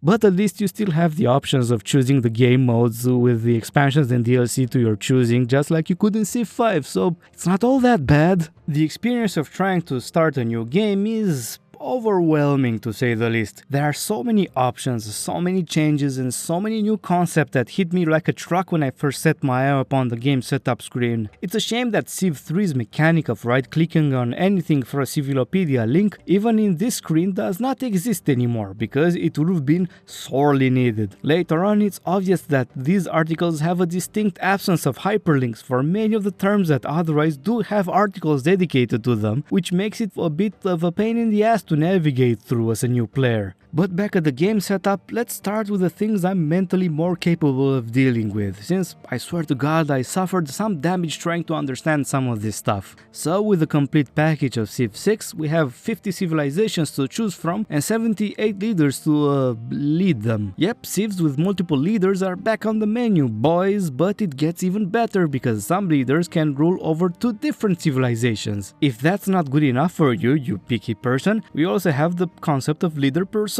that give us alternative versions of the same historical personalities with different unique abilities. In some cases, the different personas even offer additional unique units as well. The only thing missing is to have the option to pair any leader with any civ, but we can't have everything after all. On top of that, leaders also have an agenda, which is a specific behavioral preference of the AI when they play as them. Some like players that are aggressive against barbarians, others prefer players that build walls, and some have negative opinions of civs that are settled on a separate continent to them. Initially, I thought it's a dumb mechanic, but the more I look at it, the more I realize it does have an additional layer of complexity for the AI's behavior. For example, in my first game, I had Frederick Barbarossa of the Germans next to me, and since his agenda is to want to capture as many city-states as he can, it makes sense to not put a lot of effort in befriending those that are closer to his borders. Most of the options are what you'd expect, but there are also 8 additional game modes which act as alternative rule sets. They are very different in terms of what they offer, but they can be enabled in any combinations you want, even with all of them if you're truly a psycho. I say this because Apocalypse and Zombie Defense are a death sentence, while others such as Dramatic Age and Heroes and Legends have significant changes to how the game works. I personally went with Monopolies and Corporations because I was really excited to see this feature back in the game, Secret Societies because it reminded me about XCOM 2 War of the Chosen expansion, and Barbarian Clans because it expands the interaction with barbarians. Spoiler alert, they're interesting, but they're also not very dramatic,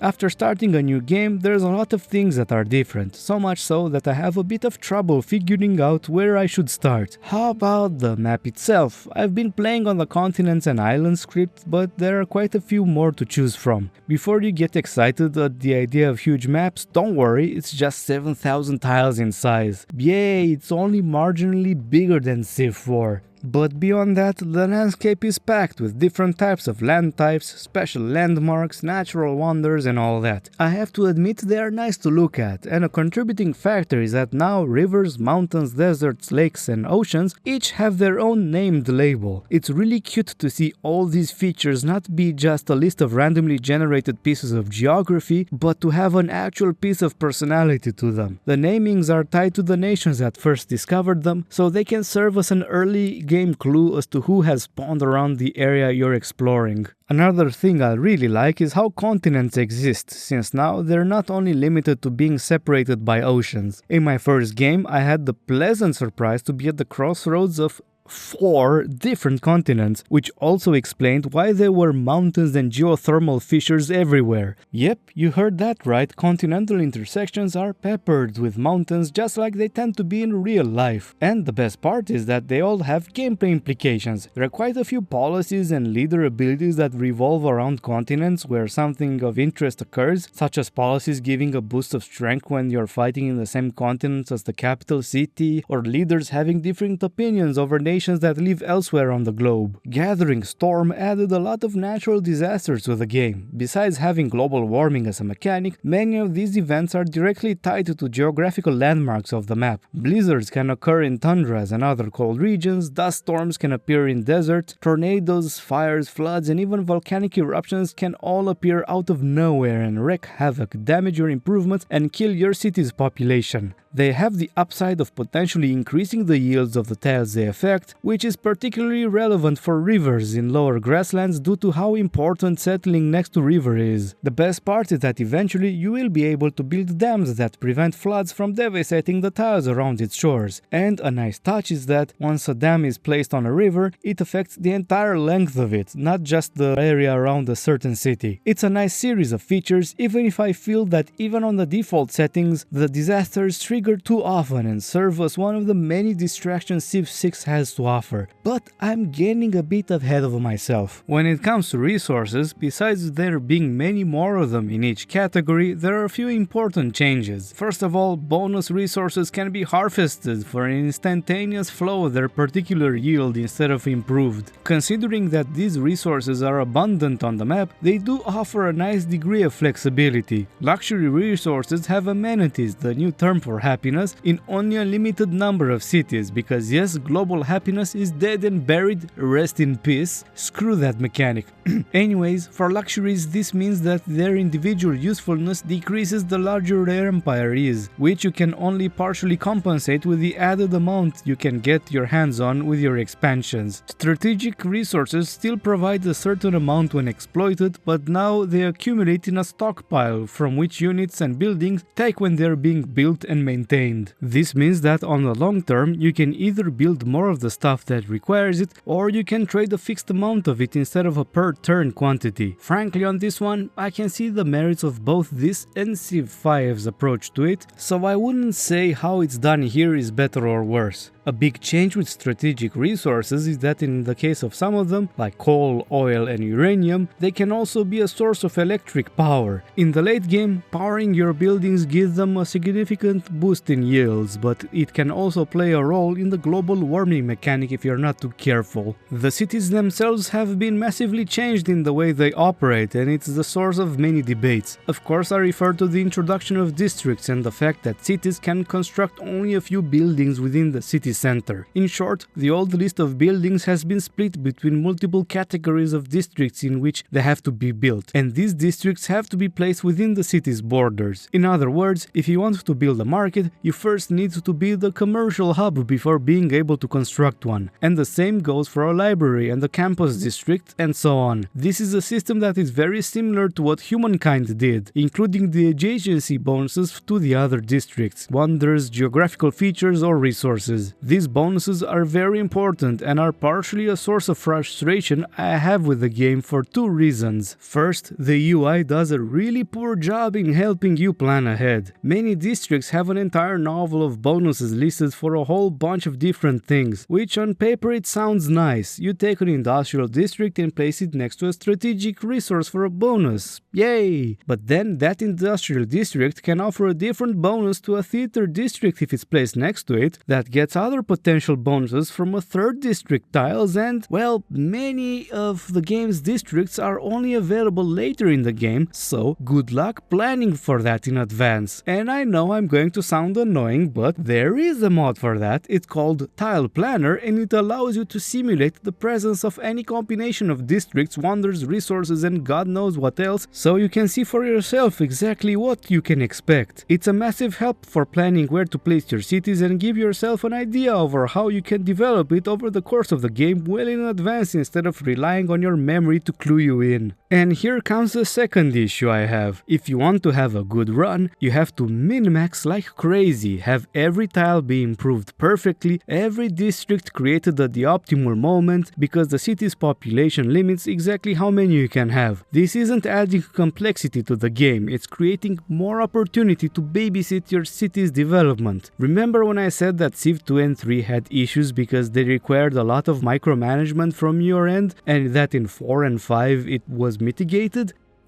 Wait, I didn't? Well, I'm gonna say it now. Civ 4 and 5 fixed the issue, only for 6 to dig its grave up, raise it from the dead, and inject it with a whole gallon of steroids. I was wondering why I was having a headache while playing this during my first hours in his company, and it's this: you have to focus on all sorts of details that were made more important than they're fun to be. Depth in gameplay is not the same thing as throwing a whole warehouse of stuff in your direction to deal with, I'm sorry. And the worst part is that the philosophy permeates in many other parts of the game too, so you can't escape it. What else is different about the cities? As I mentioned, now each city deals with its happiness individually. The amenities are fairly important since at lower levels your production can drop dramatically and lead to the creation of rebel units. But there's also the upside that at positive numbers you get a boost in those. There's quite a few things that improve amenities, such as access to luxuries, buildings from within the entertainment complex or water park districts, and wonders, plus a whole bunch of policies which I'll get into a bit later. On Prince, I didn't have a problem with keeping this in control, and this is the same difficulty level where I was barely able to avoid unhappiness in Civ 5, so I can't really be accused of being the most efficient Civ player out there. There's also the concept of housing, which is also on a per city basis and indicates how well your city can grow besides its food production. This doesn't offer bonuses at high positive levels, but it does decrease the growth rate of your population once it gets into the negatives. There are quite a few buildings and wonders that help with housing, but early in the game one of the most important things you can do is to build next to a river, since it gives you a big boost in this. Overall, it's a nice mechanic since without it being punishing, it incentivizes you to develop your cities and the land around them. There's also the component of appeal, which can help increase your housing capabilities because certain geographical features such as mountains or natural wonders increase it, so that's also a factor to consider when you're settling a city. Speaking of which, I love the lenses it provides in the UI. You can see where the best places to settle are, the appeal, you can see all sorts of different things in these lenses. That's quite a nice touch. You know, this is just a parenthesis because it's not directly connected with the cities, but you understand. Last but not least, the city menu has a detail page that it does what it's supposed to do, but wrong. Just look at how much detail it provides for things like city growth, amenities, religious influence. That's great, isn't it? But no, it's not. I'm gonna tell you why. These lists that cover the entire height of the screen are detailed and not at the same time because they offer no explanations for any of the numbers they're showing on the screen. Oh what, that's nice, I've got 4 amenities from luxuries in these cities. But from which luxuries? Maybe I'm desperate and I want to sell my last copy of a luxury, and since luxuries give amenities only to a limited number of cities, that's relevant information to have. I've got 50% other growth bonuses. Okay, so where am I getting them from? And why do I have no mouse over tooltips for any of this in the basic menu screen? Okay, so I can see the districts and the buildings, but why do I only see the generic adjacency bonuses instead of the ones that are actually applied on the ones I placed on the map? And why do I have to hover over the districts on the map to get this information, and I have nowhere I can see the very useful UI you normally get when you're actually constructing it? You see what I'm saying? I feel like the game tried to tackle the criticism of lack of detail by just throwing numbers that you can't properly check if you're trying to analyze in more depth. It's so frustrating because I can tell the UI is good, it has a lot of things going on for it, but it fumbles right in the penalty box. or write a touchdown for my American viewers. There's another very important concept that was added in Rise and Fall, which is loyalty. It's essentially the culture pressure from the previous two civs, with which you can potentially flip a city from another player's control. But it's got some changes. First of all, a city that reaches zero loyalty and successfully revolts becomes a so-called free city, a sort of city-state that does its own thing, but whose only diplomatic interaction is to offer to join another civ that exerts the highest loyalty pressure on it. This mechanic is not super relevant on paper, but it does come into play in a couple of scenarios. First, it punishes being too ambitious with settling new cities, because if you place them too close to your enemies, they risk having too high a loyalty pressure to be able to be kept. Second, capturing cities results in longer periods of time where the city has decreased efficiency, since lower levels of loyalty affects all yields. Naturally, it also gives you a reason to second guess whether or not you should do that, because if they generate a lot of loyalty around that city, it might not be the best idea to take it anyway. And last but not least, loyalty is a big component when it comes to the ages mechanic. This is a concept that was added with Rise and Fall. In short, your civilization receives era score points whenever they achieve so-called historic moments. These come in a large variety of flavors, starting from first discovering a certain technology, creating religions, creating certain districts, discovering new continents, and so on and so forth. These are added up and can determine what kind of era your civ will go through in the next era. Besides the level of power to the dedications you can choose at the start of each, their main difference is in the loyalty pressure your citizens can exert. These eras are slightly separated to the tech tree development you have, because they actually refer to the global era, which is more or less an average of all the players' progress. This means that everyone enters in their new ages simultaneously, and there will be situations where someone in a dark age is neighboring someone who's going through a golden age, meaning that the former risks losing his cities to the loyalty pressure of the latter. I think this mechanic overall is interesting, since it offers you a lot of choices over what bonuses you can pick in the form of dedications, but I'm not sure if losing your city because of loyalty is necessarily a fun mechanic to be on the wrong end. At Prince difficulty, I had no issues maintaining high loyalty, so maybe my tone will change if I'll play on something higher than that. Last and not least, cities can have governors assigned to them. They are a selection of 7 characters that offer your cities several benefits, such as higher loyalty and increased yields. Each of them is very specialized, and they have their own tree of promotions that further enhance their abilities. The nice thing about them is that they offer you the flexibility of moving them to different cities when their services are needed elsewhere, so you can do stuff like helping new cities grow faster with his help and moving him from one city to another.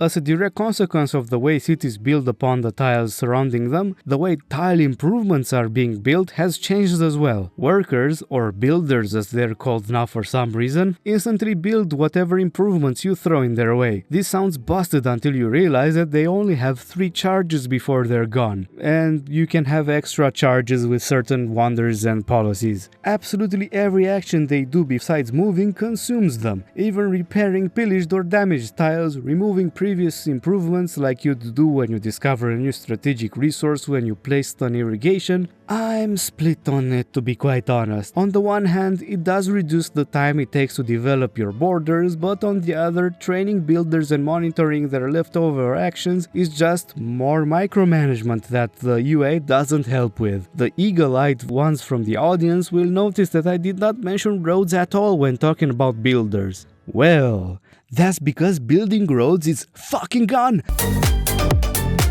Holy shit, road spam is dead and buried, guys! The way Civ 6 handles them is by creating them automatically as trade caravans go from one city to another. Or you could be like me, play the first game as Rome and then act surprised that roads are created automatically the moment you settle new cities. More so, each era comes with an automatic upgrade of all the roads that makes travel faster and faster on them, so there's really little you need to think about in regards to them. It's great that road spam is gone, but this automatic system gives you no input over where they're supposed to go, which can be a pain in the ass for your troops. Maybe you would want the road to cross through a different hill or avoid a river entirely before you can have bridges, but nope, the game decides for you. Is this the worst trade-off though?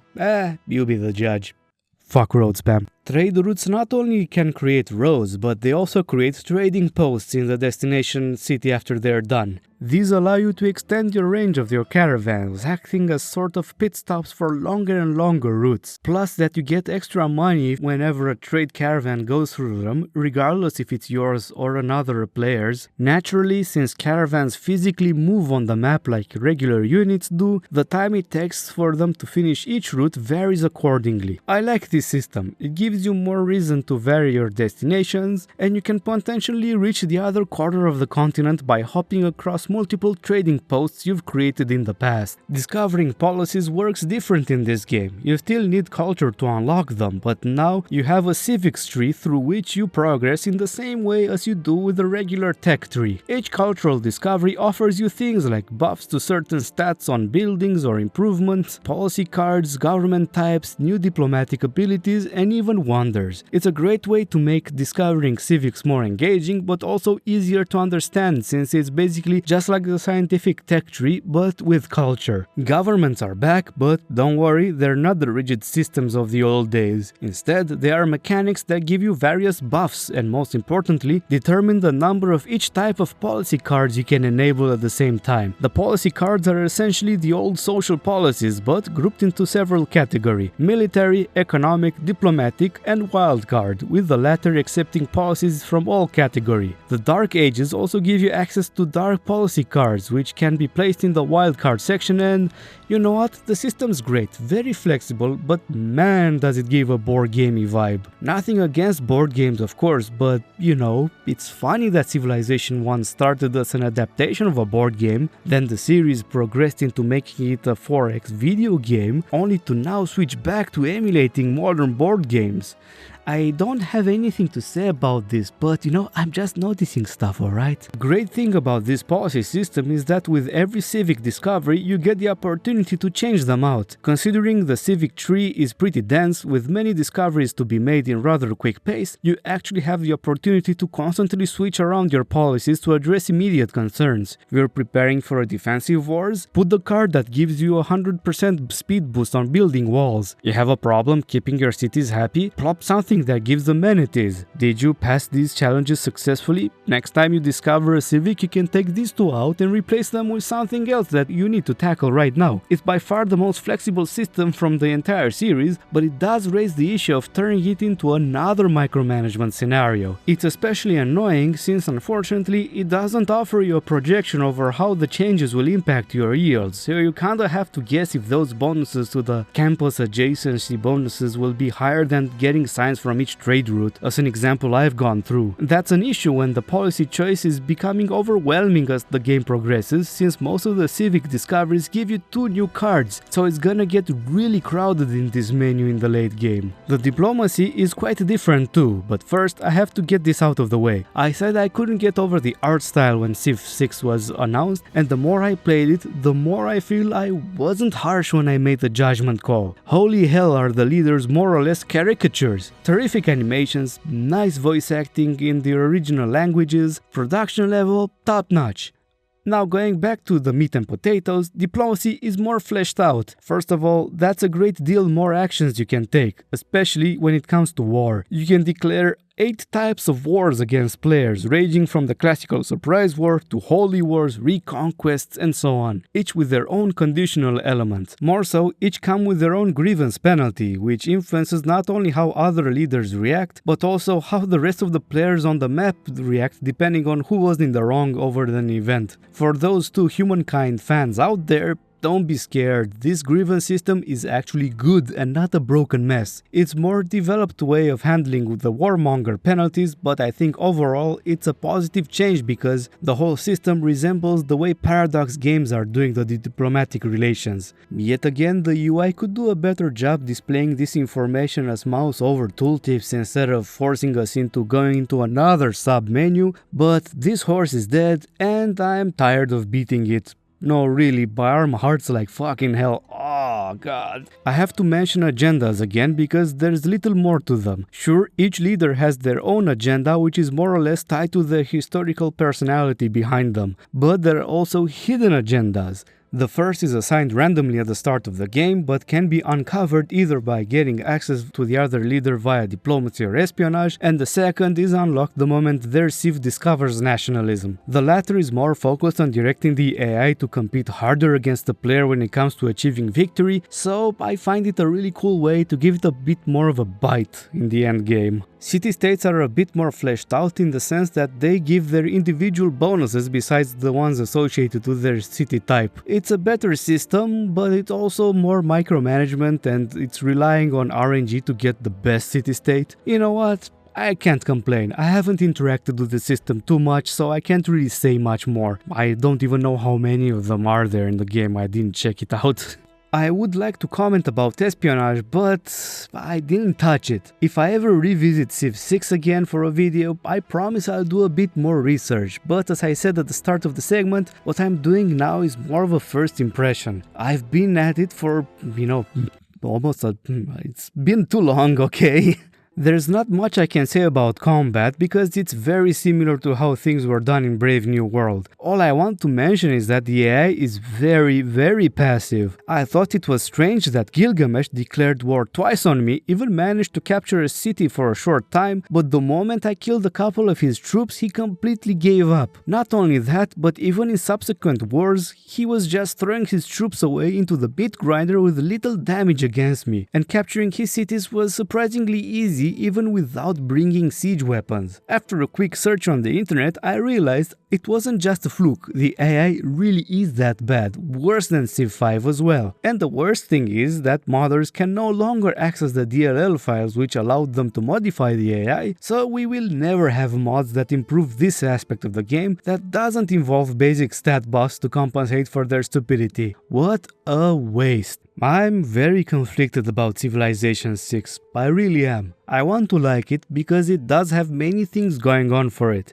Each Civ's unique ability is so strong that it means you're basically playing a very different game compared to others. The leaders are also interesting in what they bring to the table. The diplomacy AI is actually enjoyable to interact with because of the agendas. The sheer amount of flexibility brought by policy cars is unmatched by any other game of the series. But behind all this sense of wonder at seeing so much content unfold in front of my eyes, I am hit with the sense that I am somehow tricked into pouring my time into an endless cycle of micromanagement and min-maxing, perhaps two of the least fun aspects of a 4X game in my opinion. I don't feel like I'm developing an empire, I feel like I'm mostly charged with making my cities as efficient as possible, forever chasing more yields in the form of oh so many types of resources and bonuses. Maybe if I'm going to play it for more than 12 hours I'll enjoy it a lot more, but as for now, I think it's a great game, but not one I would like to play. The series has changed tremendously over the decades, and I have to respect that. You couldn't make so many games by just performing minor iterations, even if the way sports games have been doing shows that there is a market for such an approach. Instead, Civilization kept trying to expand the concept of 4X in a meaningful way with each of its releases. Sure, the progress from the first to the second game was not radical, and it feels like Civ 2 exists mainly because Sid Meier and his designers wanted to nail down the perfect foundation before adding on top of it, which is commendable. Civ 3 went for a different approach by essentially rebuilding all of its mechanics from scratch in an attempt to not only reinvigorate it, but to broaden its overarching potential.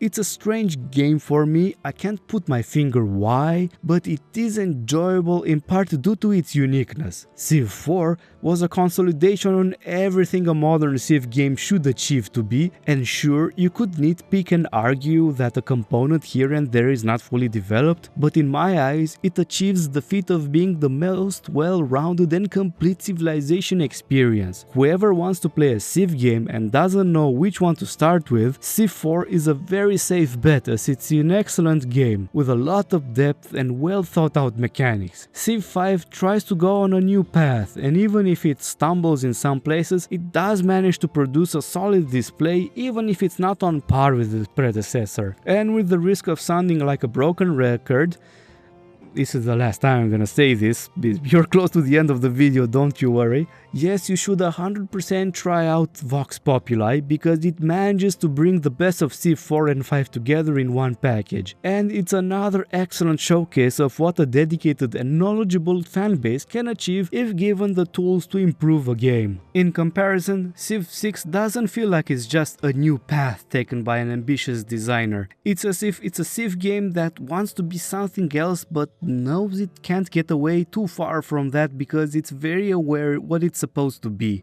It's a fairly respectful self-awareness that it has because God knows there were many other franchises with iterations that were clearly disdainful of carrying the name they had on the label. Maybe it's my boomer instincts kicking in and making me say this about the last one, I don't know, but I can safely say that this series is an inseparable element of my existence as a young kid, adolescent and even man, growing up in its companionship. I have no comparison to the influence it had on how I perceive gaming as a whole, and it's part of countless memories I've gathered in my noggin over the past few decades, in more ways than anything else out there. In some ways, I would be sad if the initial reception Civ 7 received is a confirmation that the series is slipping away into not being what it's always been for myself and many others out there. But we will always have our old games and our memories of them. So many dreams were experienced in the presence of a civilization title booted up on the screen, and for that I am grateful to all the fine people who are responsible for their creation. Well, that's a very emotional way to finish a marathon of a video. It might not be to everyone's liking to have something this long, but I felt I owed it to myself to get it over the finish line. Also, the recording quality is definitely not up to par. I'm in a fucking wardrobe right now, so sorry about that. You'll hear a bunch of popping because the pop filter can't really be held in here. Anyway, I don't plan on making a habit of this because I'd need to be a full-time YouTuber to be able to work on projects this big constantly without breaking down, both physically and mentally. Thanks to whoever reached this part of the video, you absolute psychos, I see you and I appreciate you. Don't forget to click all the fancy buttons and share this with your like-minded fellows. And until next time, cheers!